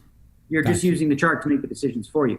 When I was playing against Doug Polk, we both, I didn't want to, and then we did, and then we both agreed to use those. And, I don't think they're good for poker, and they're banned on GG. You're not allowed to use that's really interesting because, isn't that kind of like reading a book that tells you what hands? I mean, it's not like That doesn't, compared to RTA, that doesn't really seem like something that'll hurt you. Well, yeah, okay. So again, that's the issue, right? Because pre-flop charts for many years, they were always allowed historically. I mean, when I said pre-flop, I've seen charts of different hands to play in different positions, but I've never actually studied like a chart or anything, you know? Well, that's a pre-flop chart, what you looked at. Yeah, okay. So historically, pre-flop charts were allowed. People were allowed to use those things. Okay, and then at GG Poker and some other sites said we banned them, can't use them anymore. So there was a period of time where it was a gray area, and I don't think some people knew. So for example, they were using them, and we found out, and then they were banned as well. So it's unfair to just lump that person in with the most extreme egregious cheaters who are using who are colluding and doing all this kind of stuff, right? So because we can't release the information about what they did specifically, it's unfair to just say, here are the 60 names of people. And then you think, oh man, they're all really egregious cheaters, when some of them, they just used pre-flop charts and didn't even know better, or whatever the case may be, or in some cases they really didn't do anything. So that's why I think it's like a touchy subject. And listen, I would love to out every damn cheater that's a rumor, but me too.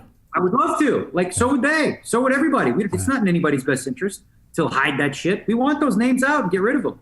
But again, you have to do that responsibly. Right. You can't just throw out, if you see somebody play a hand weird, you can't just be like, oh shit, no, this guy's cheating. Oh, why? Because he played Queen 4 offsuit for a 3-bet and then called it off with Queen 4 offsuit. Must be cheating, because nobody's that stupid to do that with Queen 4 offsuit. Hello, Phil. I'm saying, what? What if someone said, oh, he must be cheating because he did something stupid and he won the pot? That would be ridiculous. Yeah. He's not cheating. He just had, just did something stupid. Yeah. So, when you say pre-flop charts, what? Okay, so let's just say a whole chart, right? Why can't I just print that chart out and put it next to me while I'm playing? And how's GG or anybody going to know when you're looking at the chart on a piece of paper? That's the thing. So that's illegal. What you just described is a pre-flop chart. You can have a chart up. I had charts on pieces of paper. Right. That's what I was using. Right. They're not legal. Okay. You're not allowed to use those. You're not allowed to use anything along those lines. Now, is it difficult to catch people that do that? Of course. Right. But just because it's tough to catch doesn't mean you don't have a law. It's illegal to jaywalk, right? To walk across the street. Right. But nobody goes to jail for that. But it's still illegal for a reason, So, obviously, like I said, people are always going to try to take advantage, but the rules are the rules. And if you get caught, you run the risk of either A, having all your funds confiscated, B, being banned for good, getting your funds, or, whatever. Yeah, those two things really big. Yeah, so I mean, I know that Postel's been banned from the World Series. I saw Ollie and Jake were banned in Monte Carlo. I also know a friend of mine, Gal, who's got some federal charges for money laundering against him. He was kicked out of the Caesars property. He's never done anything wrong there, and it's innocent until proven guilty. So I kind of felt like, he's kind of getting the short end of the stick here. Is people like Ollie, Jake, and them going to be allowed at the World Series? Do you know that, or what have you heard? Yeah, they are going to be allowed at the World Series and in Poker Go Studio. Not because they want them to be necessarily, but because they don't have any legal grounds really to hold them back from playing. Because again, so there's no evidence that they've cheated at live poker, right? We've seen no evidence, despite the bannings and all these kind of things. They don't have anything they can go to and say, here we go to the Nevada Gaming and say, listen, these guys did this. We did what? We can't show them that. So they're in a tough spot. Now, private places like Monte Carlo, apparently they did get banned from there, and they also got banned from Triton events, according to what it looks like. Yeah. But as of now, legal team looks at it and says we can't do that. Right. Even though it sucks, and that's one part of the problem is we can play with guys who everyone knows are cheats, and there's very little you can do to stop them from playing. Again, this is going back. So they say because private casinos, whatever, they could ban anything for anybody. They don't need. They could just say you're banned, right? So again, a friend of mine, Gal, he's got a federal offense against him, and it went viral. But he's still got to go to trial. He told me he's innocent. It's still, we live in a country innocent until proven guilty. And the World Series and Caesars property banned him, and he's never cheated or done anything. And their answer is, well, it's a federal case. We have the right to not have him in. So basically, if Caesars wanted to, they could ban them if they wanted to, right? But then you're talking about a very slippery slope, right? Yeah, I agree. Very slippery. That's why I don't like what they did to my this? friend. Well, how about this? What's the burden of proof for something like this? If, 3 people go and say, you know what, that guy who's really good at poker, he's cheating because they don't want him to play, right? Is that enough? Is that enough for them to say, oh, okay, well, you 3 think he's cheating, I guess so. So again, there is a scope, right? There is a line. And if you talk about 2 guys, right, what about, are there any others? And like, where do you stop? And how do you implement that's like, you compare that to like the steroid case in the baseball where they're picking and choosing who did steroids and who didn't. Well, we have a feeling he did. Like they got a feeling Barry Bonds and Roger Clemens did. But in all fairness, there's no proof and they've denied it. Same thing, right? Well, I mean, similar. Yeah, sure. Like I said, again, logistically, the problem is the slippery slope of saying we're going to take this firm action to ban somebody for, undisclosed reasons because we can't accuse them of cheating, suspicion of cheating, like that could go a long way. And again, it's not easy. Listen, I think everybody's best interest is for every organization, WSOP, WPT, Triton, GG, everybody to sort of get on board with eventually setting up the situation in where they can share information on this sort of stuff. And that way you can start to slowly but surely cut out their outs, right? So if, let's say, if you cut out 2 outs, okay, that limits them. If you cut out the World Series of Poker, now that's a real penalty because there's a lot of good value in the tournaments, the World Series of Poker, and, the Poker Go Studio and stuff like that. You can really take a hit to their, overall earn. But again, that dog loves you as much as my cat loves you. Wow. Is that Rocky or the other one? Rocky, yeah. Wow. Paul's in the picture there. Good board. Yeah. Yeah. So, well, that's pretty much it. I wanted to ask you one thing. I don't want to talk much. I don't want to talk politics with you because it always gets us in trouble. But as real, yeah, as you, an owner of I think 2 or 3 Teslas, and Elon Musk coming out and saying what he did yesterday. What is that? What was your reaction to that? So basically, it seems as though Elon's speaking to a really wide group of people right now. Correct. Who feel alienated by both extremes. Correct. Okay. Yeah. And I can empathize with that because like, there's that one line picture that he shows where like he was here, right, left of center. And then, there's been movement. Right. And now all of a sudden the line of center has moved one way or the other. Right. And I think that the majority of the country is somewhere within that moderate place. Yeah. 5 left or 5 right. Yeah. But social media trumpets the loudest, most extreme voices. Agree. And algorithm is set up on Twitter to keep you in the bubble that you're in. Correct. So if you are following, right-wing accounts, your feed is going to be hammering you with all these things that Correct. are on one side. And if you're following extreme left, feed, now all of a sudden you're going to be getting different things, right?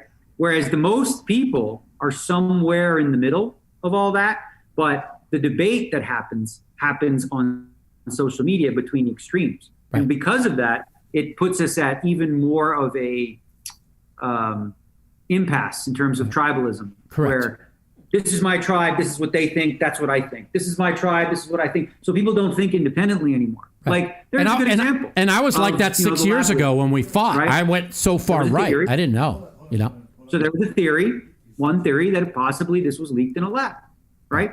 In Wuhan. Okay, it's a theory. Now, people on the left decided this theory was racist. Right. And this theory was being used by the right to demean Asian people and Chinese people. And in some cases, that probably was true. Right. Mm-hmm. So, but what happens is now, if you're left, you're supposed to say, nope, it wasn't a lab leak. And if you're right, you say, yes, it was. I'm like, how the fuck? Neither of you know. Correct. It's a theory. It's possible. We shouldn't shut down theories and possibility just because it doesn't fit our narrative. And there's a lot of examples of stuff. Joe Rogan said that. He said straight out, he goes, wait a minute. You want to tell me what hate speech is or what's disinformation, and all these things that were considered disinformation are now coming to fact. Well, that's one case where like the theory is starting to seem like it picks up legs. Bottom line is I agree with Elon in that I'm not for censorship. I don't think I didn't think so. Yeah. I do think though that what he wants to do, the number one thing he wants to do is attach human beings to every account. Correct. That would, if he was able to do that, it would eliminate the Russian bot farms. All bots. Because essentially what a Russian bot farm is like 60 to 100 Russian people who work in a room with a computer, and they each control like 10,000, 100,000 accounts to amplify whatever information they want to spread, right? So if you can actually if you can attach a human being to every account, you'd wipe out the bot farm, which is a big part of the problem. All bots are on every angle of it, right? So I like that he's trying to do that. I think that makes a lot of sense. I do think though that, so free speech is obviously, but like Twitter is a private company. Right. It is the town hall, but like if you say shit they don't like, they have every right to ban you. It's, it's their business. It's just like you walk into my store, no shirt, no shoes, no service, They have that right because Twitter is not a government run program, right? It is a private app. If people don't like it, they can create their own app. It's not, did you see the rights in that regard? Isn't allowed. Did you see the undercover video from Project Veritas where they were showing one of the Twitter executives saying that we're a bunch of communists, we're far left, we're against free speech, fuck Elon Musk, he's got Asperger's, he's a piece of shit.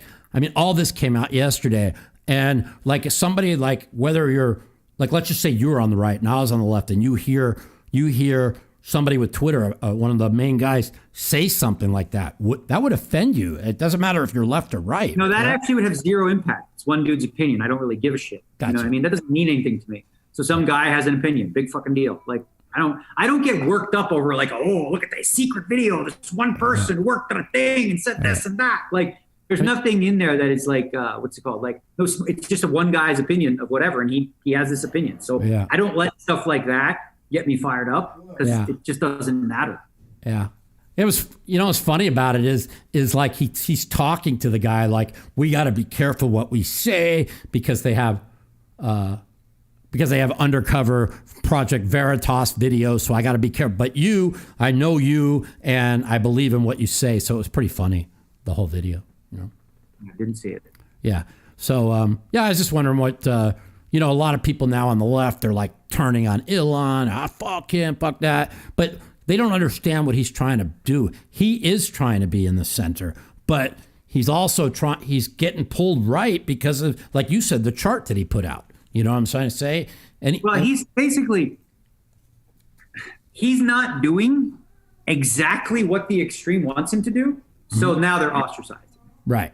He doesn't have the identical views as they do. Right. So as a result, he's the enemy and he's evil because he's a big, powerful man. Right. You can buy Twitter and they're all, oh my God, it's the end of the world if you buy Twitter and and this and that. The truth is, if you buy Twitter or not, it's still going to be a toxic cesspool. Yes, of 100%. Ideas, and it's still going to have an algorithm that is absolutely designed to create division because it's set up to be tribalistic and make us hate each other. Yeah. It works. I mean, I remember Elon like 6 months ago said, I want to buy Facebook and delete it. He literally said he wanted to buy Facebook and delete it. Yeah. Yeah. Listen, one thing we will always agree on is like social media is a toxic place, man. That's why I don't follow you, bro. Because like your social media, when you go on these rants at 2 a.m. or whatever, I can't read your shit. Well, you'll be happy to know that I've completely gotten off all the toxic politics stuff. It was, I noticed it was your mental state. Yeah. What happens is and you could relate with me a little bit on this is you know what I suffer. It took you a long time, but now you realize what I suffer from mentally. And a lot of times I get manic. And when I get manic, I get into those rants. And a lot of times too, I say things on Twitter where I'm trying to, I come across wrong. Does that make sense? I'm trying to say something and it comes off completely different. Is that a fair statement? Twitter's not nuanced enough where people can understand tone or intention. Correct. And because it's such a toxic, and because we do have so many people in this country or in this world right now that are literally looking to pick apart every single word that you say. Right. For tone. And they're like, oh, this means they're this, and you get labeled and stuff like that. This is why a lot of celebrities, for the most part, have completely just abandoned Twitter. And if they have a Twitter account, it's somebody runs it for them. And it's like they've all gone to Instagram, right? Well, they do that, but in general, Twitter has become a place where they don't post opinions or things like that, because ultimately, anytime you have an opinion, right? Yeah. Especially if it doesn't go with the norm or the or the narrative, now you run the risk of like being ostracized. Look what they did to Doug Polk. Look what they did to Doug Polk over that. What's that? What's your opinion on how he got attacked, Doug Polk, when he put that thing about the swimsuit model? What's your opinion? So I read all that. Yeah, I didn't think it was a big deal. They really destroyed it. I had several tweets I was going to write, and I'm very proud to say that I did not press send on any of them. Me too. I said this is just gonna put me in a bad spot. Just let it go. I think people when you talk about an issue like that. Yeah. Again, we talk about nuance, right? So people are questioning, like, what is the motive, right? Right. What are the motive behind that? Is that to demean people that are obese? Is it genuinely to help, raise awareness about health and all that sort of thing? And that's sort of in the eye of the beholder in terms of what you see. Right. The premise of it, though, I think some people were arguing that being obese is not unhealthy, or it's not a sign of not health, and that, like, when you say things like I almost replied to stuff like that because like that's just factually not true scientifically, right? Like we know that 30-year-old man who's obese is more likely to have health issues than somebody who's not. Right. It's just that's just true. Now, is that to say that we should body shame or anything like that? Yeah. Absolutely not. But the question is if you were going to put somebody on the cover of Men's Health and they looked like Mike Matisow, and you're like, this is the new beacon of. I look good now, buddy. Yeah, but imagine like Mike on the cover of Men's Health. Yeah, exactly. Agree. Like, you wonder and you go, yeah. So I don't think that people look at that cover and say, I want to strive to be that. Right. I do think that it brings in, again, this is the thing, a subject like this. Yeah, I'm gotta be trying careful. to have like a neutral, normal view of it without any extreme thing. But anything you say that's slightly off, get the pitchforks out. And you get people like, I put a tweet out that went nuts. And the tweet was simply like, I've been playing poker 26 years. And we've been talking about more women in poker for 26 years. Yeah, I saw that tweet. Yeah. Still about 5 to 8%, and it hasn't changed one bit, no matter what sort of efforts we've made. That's all I said. And then everybody came with the pitchforks. When what I said is just factually true. Right. Okay. If you have ideas to bring more women in poker, whatever, go for it. I'm not opposed to that. Do your best. Why not? What I'm suggesting maybe, though, is maybe it's possible we've not done the right things, but maybe it's possible, just maybe, I don't know, it's crazy to think, but maybe, just maybe, your typical man enjoys sports betting and poker and stuff like that more than your average woman. Maybe, I don't know. Well, I don't know. Maybe that's true. Maybe not. I don't know. I mean, but so far that seems like a plausible conclusion. I mean, you're right, and it's just, listen. It is interesting, what you're saying here, and I truly believe like Doug wasn't there trying to like fat shame anyone. You know what I'm saying? But I think some people made good points about this. Yeah. So Doug was fat, Yeah, I saw that. He's got money. He's got a trainer. Got this bet. So now he's getting lean and whatever, right? Right. And that looks easy. Right. For him, it probably was relatively easy. For Bill Perkins, who went to 8% body fat, right. He's able to do that because he can hire a trainer to feed him and do all this kind of stuff. And it's very easy when you have that all set up, right? Right. But for your average person who works 8 to 10 hours a day, has kids, doesn't have the access and the money like that. Mm-hmm. This idea that, it's just easy, go be healthy. It's like, well, how about go fuck your... Yeah. Fuck, did he cut out? What a joke. Oh, we're almost done. Hold on a second. Is he back yet? No, not yet. Hang on 1 second and we're going to finish this up. What a joke. This fucking thing. Hold on 1 second. Zoom. Is he back? No, our Zoom is crashing, so hold on. All right. Well, we'll give him a couple minutes. If he can't get him back, we're going to let him go. But that really sucks. Still not back? Yeah, he's back. All right, I'm going to go, buddy. Yeah, we're going to finish this up. Okay, yeah, that was a good combo. And, like, the reason why I asked that is, like, so Berkey, you know how hard Berkey works out every day. He's all about health. And he just shredded Doug on this, how out of line he was. And So did the one guy, the No Limit player. I forgot his name. He really shredded him. I thought they were a little hard on him, but he did write it in a tweet. He goes, "Well, I better stick to promoting MTTs. Maybe I." But here's the problem we're getting to, right? Yeah. Here's the problem we're getting to, and this is what I don't like about the whole thing, right? He has an opinion. He shared it publicly. Right. There was discussion about it, right? Correct. We have to stop making the person a monster because of their opinion. Maybe their opinion is wrong. Well, that's what's wrong. That's what's wrong with the country. That's what's wrong with the country. Well, here's the thing. I saw people, when he made this comment, mention the fact that he's white. He's a white male. And I'm like, that's what they always say. Talking about obesity. And it's like, you're sort of going a little on tangents here. And I guess what I'm saying is, like, I may have some opinions that, are not popular with one group or the other. But now, the world we live in, we have to refrain from sharing this stuff. So there's like, we curb learning opportunities. Like, maybe I have a question about, maybe I had a question about non-binary gender stuff, right? But if I had that conversation publicly and I say the wrong thing or have the wrong views, now all of a sudden I'm a this and a phobic and a that. And I'm like, none of that's true. I'm actually genuinely looking to have the civil discussion.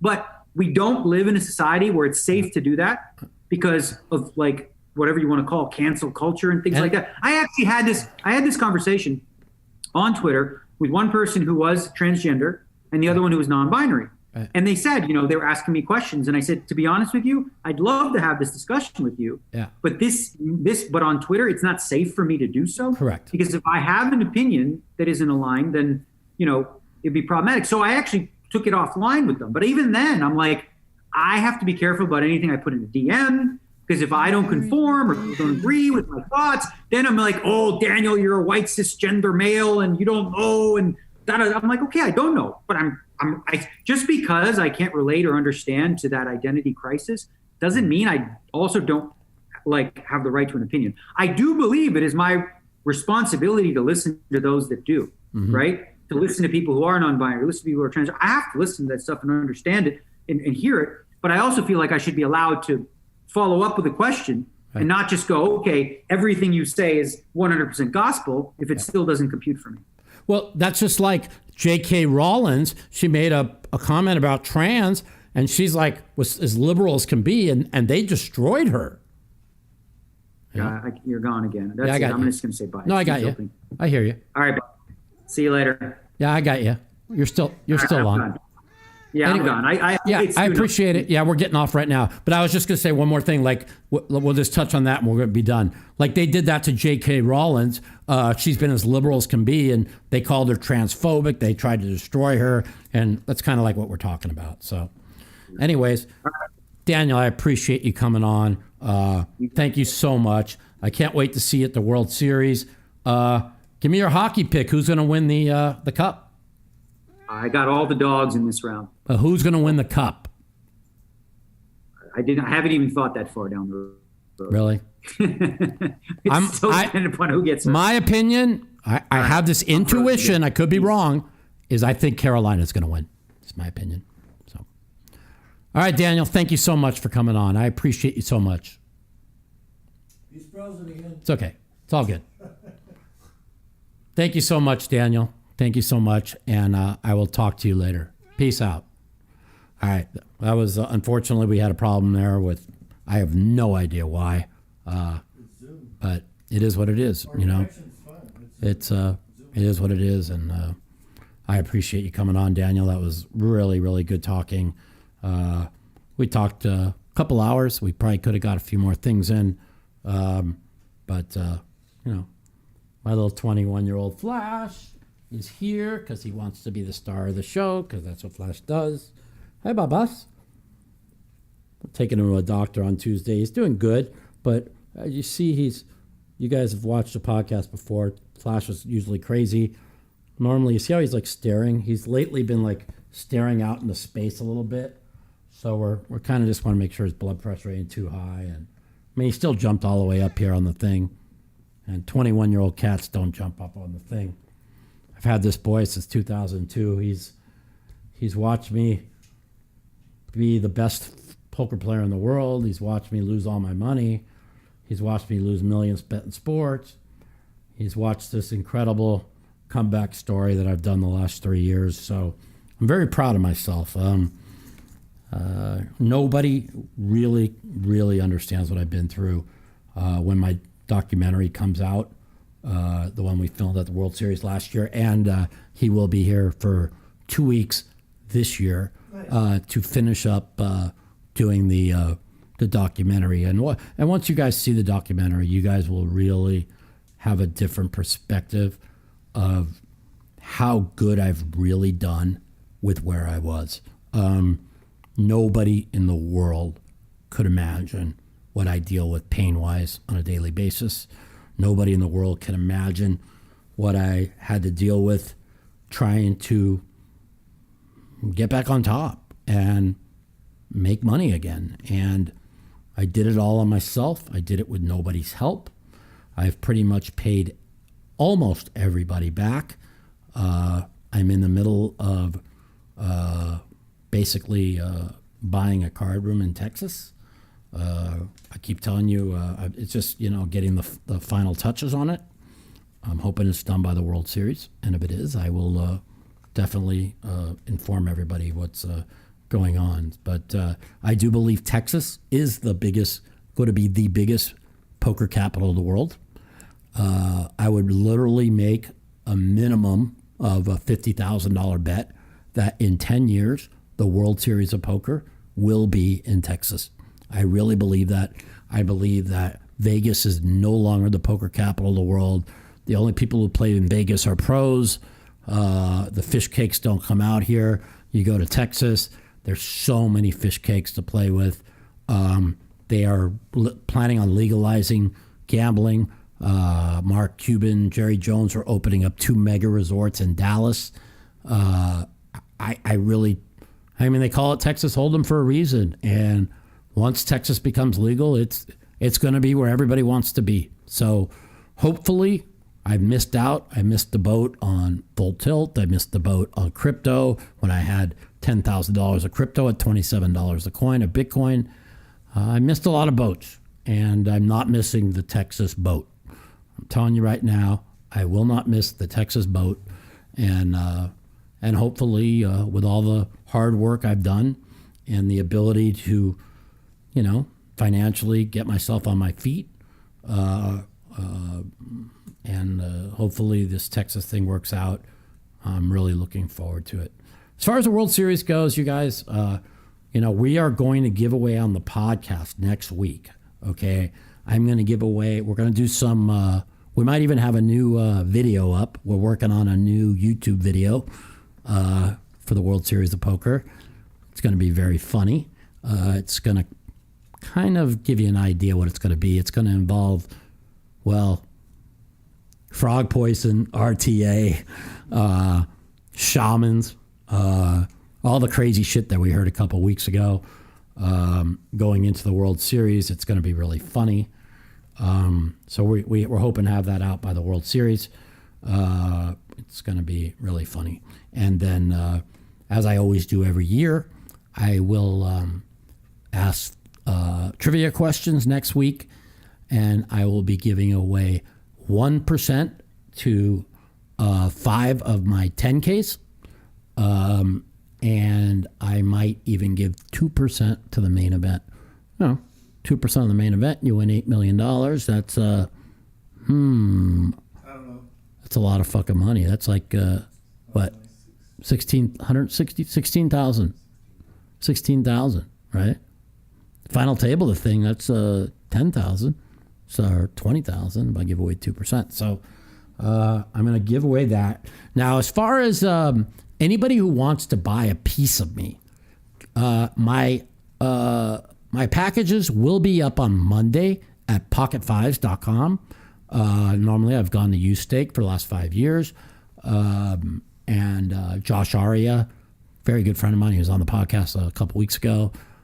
He asked me to put my stuff on Pocket Five, so I'm selling half myself. If people don't like my markup, go suck a dick, because I have no problems putting up the entire 10,000 myself because I can afford it now. So I'm basically selling half of myself for people who wants pieces of me.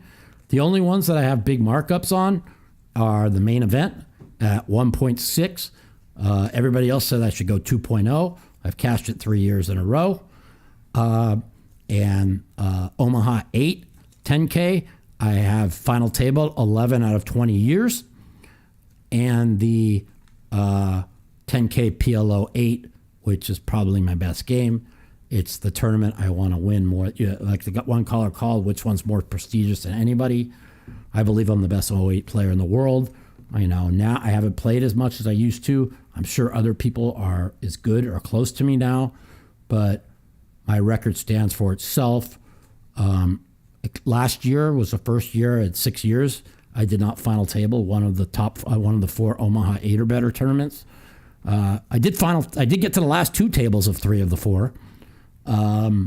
So that's the ones I have the markup on. The rest are all 1.2. I am playing the 50K this year. I am selling it at 1.2. It doesn't matter. I'm playing it no matter what pieces people buy. Also, the week end before the World Series starts, so that will be, let's see, the weekend. The World Series doesn't start next week. It's the week after, correct? Yes, 18th. So. Oh, this weekend is the 20th. Okay, so it'll be the following week after that. Yeah, not this next one coming up. This weekend is the 20th. Yeah, so the next weekend on the podcast, we're going to give pieces out. I'm going to give trivia. We're going to give away, like I said, 1% of 5 of my 10Ks, and I'm playing. I'm playing them all. I really, honestly, I don't know. I know every year I say I'm winning one this year. I'm winning one this year. This is my year, right? And then I don't win it and I get down, right? Every one of those times when I've said that, it's me trying to be positivity. You understand what I'm saying? This year, I don't know how to explain it. My intuition is telling me I'm not only going to win one, but I'm going to win 2. Now, if I win 2 and call my shot, that would be amazing. But this is the first year since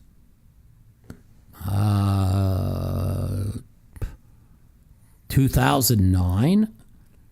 So that's what?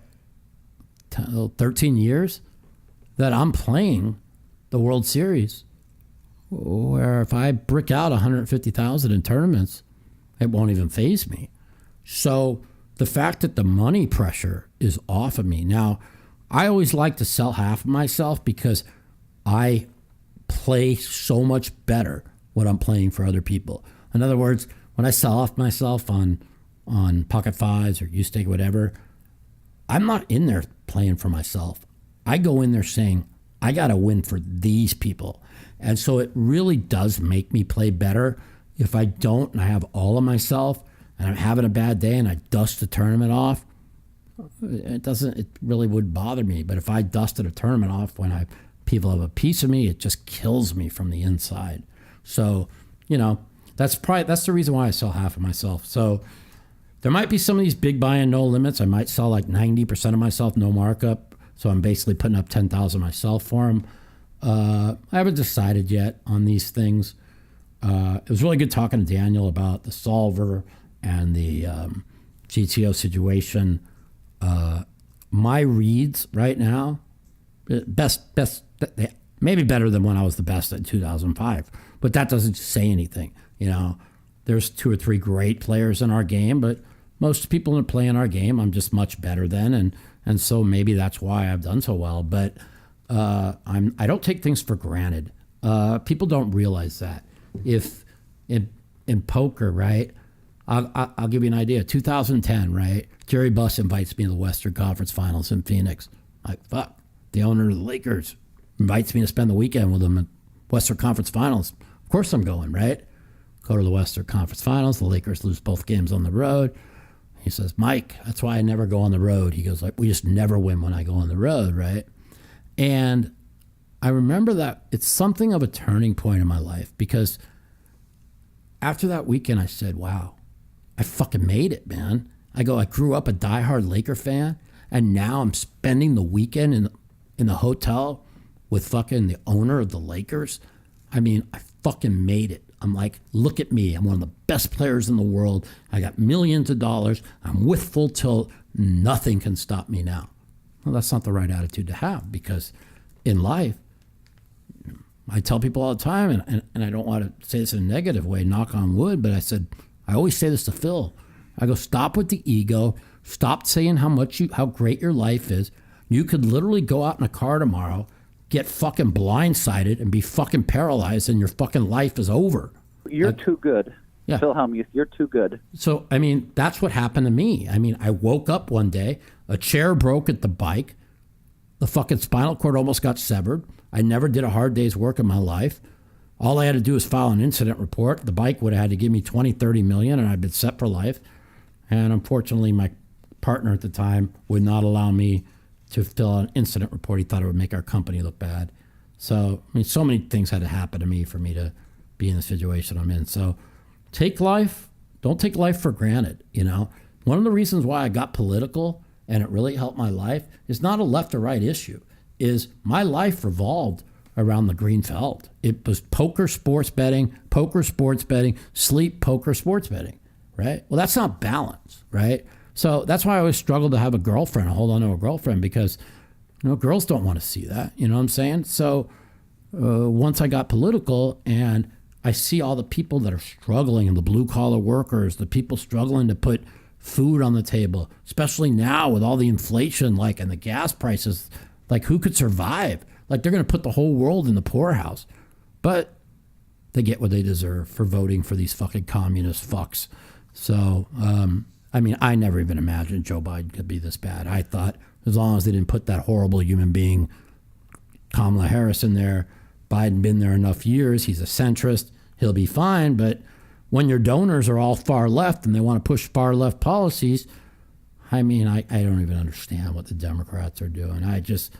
We need two healthy parties in this country, and for them to just be so far left and with the craziness, you get Elon Musk with 95 million Twitter followers, who was a champion for the left for climate change and electric cars, and you have him say, I'm voting for the GOP.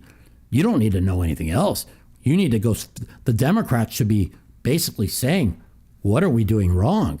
What's going on that everybody's turning on us? What's going on that the polls show Biden at 32%?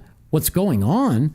You wanted to spend another $3.6 trillion on inflation. Thank God Joe Manchin and Sinema turned it down for the package. When you just print money you don't have, this is what's going to happen. When you shut down federal fracking land that pumps out gas, okay, because in the name of the far left of climate change, the gas prices are going to go through the roof. It's just 1 + 1 is 2. If China and India are doing nothing about climate change, you're going to really destroy your entire population? Oh, because the far left says you have to do it? No, you have to go to a summit. You have to have everybody agree, and not the Paris Climate Accord that nobody listened to. That was all a bunch of bullshit that we were paying for nothing. But if you believe in climate change, I believe in climate change. I believe the climate's changed 1 million times. We've had 5 ice ages and 5 heat, like 3 or 4 where everybody died from heat things. The Earth's been here billions of years. Could it be man-made? Sure, it could be. But if you look in the ice, there was 5 times more CO2 in the air 3 billion years ago than there is today. And guess what? There wasn't cars. There wasn't factories. There wasn't any of that. So do I believe it's part of the Earth? Yeah. But listen, you can't destroy your economy in the name of the far left. I think Elon Musk hit it right on the nose. You think Elon Musk is a right-winger? No. He was left. He was left. Then they fucking went 80 miles craziness. And now he's like a little bit on the right. And it's just not about, and people listen to the show, they understand me, right? I've said it a million times. The fucking this isn't the Democrat Party of Bill Clinton. This isn't the Democrat Party of JFK. These people have lost their fucking minds. Everything is he, she, him. If you don't pronounce pronouns, you're a racist. If you fucking do whatever, you're a fucking racist. Everybody's, you know, when half the country votes one other side, you're really alienated half the country. You're calling half the country racist. Are there racists? Yeah, there's lots of racists. That motherfucker at Buffalo the other day is a racist pig, right? But there was nothing in his manifesto that said, oh, I'm going to shoot these people up because of Tucker Carlson on Fox News, like the left is trying to spread. Or I'm going to, but here, this is what I was trying to tell you guys, is the media manipulates everything, right? The black man on Christmas that ran and killed 6 people in Waukegan, Wisconsin, right? What does the media do? Car accidentally runs over people at parade. Why? Because it was a black man that did it. That doesn't fit their narrative, right? The guy who was black that fucking bombed the New York subway station. They arrested him the next day. You never heard of it, right? It's gone. Same time we had the Buffalo shooting last week. Some crazy people, Chinese guy walked into a place, killed 6 people in Laguna Beach. A hate crime against Taiwanese people. Where's the media? Crickets. What are they pushing? Racist. And the crazy person, 18-year-old who did this, right? So this is what I'm trying to say, is our media pushes a false narrative to create their agenda. Every time before the midterms or before a presidential election, they start a race war. This is what they do. It gets the black people angry. 90% of the 13% of the people that are black in this country, you get fucking 8% of them to show up at the polls black, then that's what they do. They don't care who dies. I mean, I prove it. If you ain't seen nothing yet, right? They are going to get crushed in the midterms. They need to do one thing. They need to do something to turn it around. They have nothing to turn it around. You have my word. They are going to war with Russia, okay? They will do anything for power. What happens when there's war? The country unites. That's their only chance of not getting destroyed in the midterms. We already have soldiers on the ground. They've caught the soldiers on the ground. We are literally at war with Russia right now. Now they will say, well, all these innocent people are getting killed, and they are. And Putin's a pile of shit, piece of shit. But guess what? There's been less than 5,000 civilians die in 4 months. Do you know how many people have died from fentanyl overdose in the United States in 4 months? 40,000. Okay. Where's the 40 billion for the 40,000 that have died from fentanyl? Last year, 107,000 fentanyl overdoses in the country, all coming across the southern border. 283,000 are expected to come through the southern border. If they fucking overturn Title 42 in the next week, they're expecting 550,000 people to come across the southern border illegally. That's 6 million a year, right? It's 24 million in 4 years. Just remember what I've always told you about the election. You know, these are all voters. They don't care. They don't care about you. They don't care about me. All they care about is power. And they will start a war with Russia. I'm telling you right now, I'm very, very, very worried about that. And they'll start a race war a month before the election. And they'll just propagandize something and call everyone racist and whatever. Just like black people are fucking killing white people. White police officers are killing black people, which is, the average is between 11 and 13 a year for the last 20 years. But they did a poll and they asked the Democrats, how many unarmed black people are killed a year? 61% said over 1,000 a year. That's our corrupt media telling that. It's a non-issue. But they politicized it so much and they just pushed the lie that they get people believing that we live in a racist country. Yeah, it's probably 5% of the country is racist. I mean, I don't even know if it's that much, right? But we're not talking about that. You know, we're talking about, you know, they voted for a black fucking president 2 years in a row. How racist could our country really be? That's all you need to know. So, you know, people are sick of being called racist, you know, or the wokeism and the bullshit. And like even Daniel, you know, he's been on the far left since I known him. He's for free speech. he's against the wokeism and all the bullshit, you know? And most people are in the center. So we'll see what happens. I don't know if you... I believe in capitalism. Have any of you guys watched the, what's it called? The Amber Heard Johnny Depp trial? I forgot to ask that. I didn't get a chance to ask Daniel about that because his wife just watches it every day. And if you watch Daniel's Instagram, they're making funny statements about the trial. Man, this is some fun. I mean, this is really comical. I mean, this is, if you want entertainment, just go watch 4 or 5 hours a day of the whole trial. And I mean, this Johnny Depp, he's hysterical, man. I mean, the things he says, you know, pretty amazing. Anyways, I'm going to watch basketball. I'm going to watch hockey. Come in. Danny, are you going to be here next weekend or what? I mean, I think so. I mean, how rich are you? You just get to just travel the whole fucking country every fucking weekend? It's not the country. I mean, what the fuck, man? Must be nice to just leave town. What, gas costs like $200 a fucking trip, $400 round trip. I mean, how rich are you, man? No. Exactly. All right, so you'll be here next week. World Series, I think, starts on Monday. Let's do a podcast next Friday, and we'll give away points to my 10Ks and above. Who knows? Maybe I'll give away a point to the 50,000. Ooh. Let's see if I'm going to give. Let's see how I do this week at poker.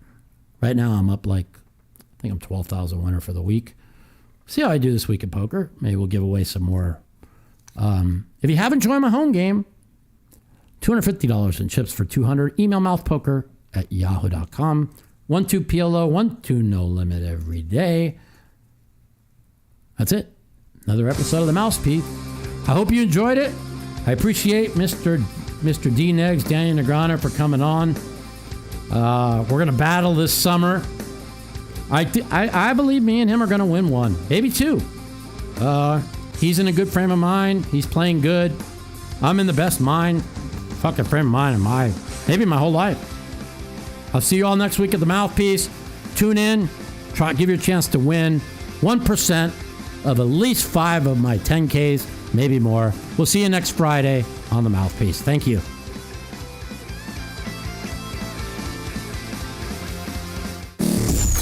The Mouthpiece.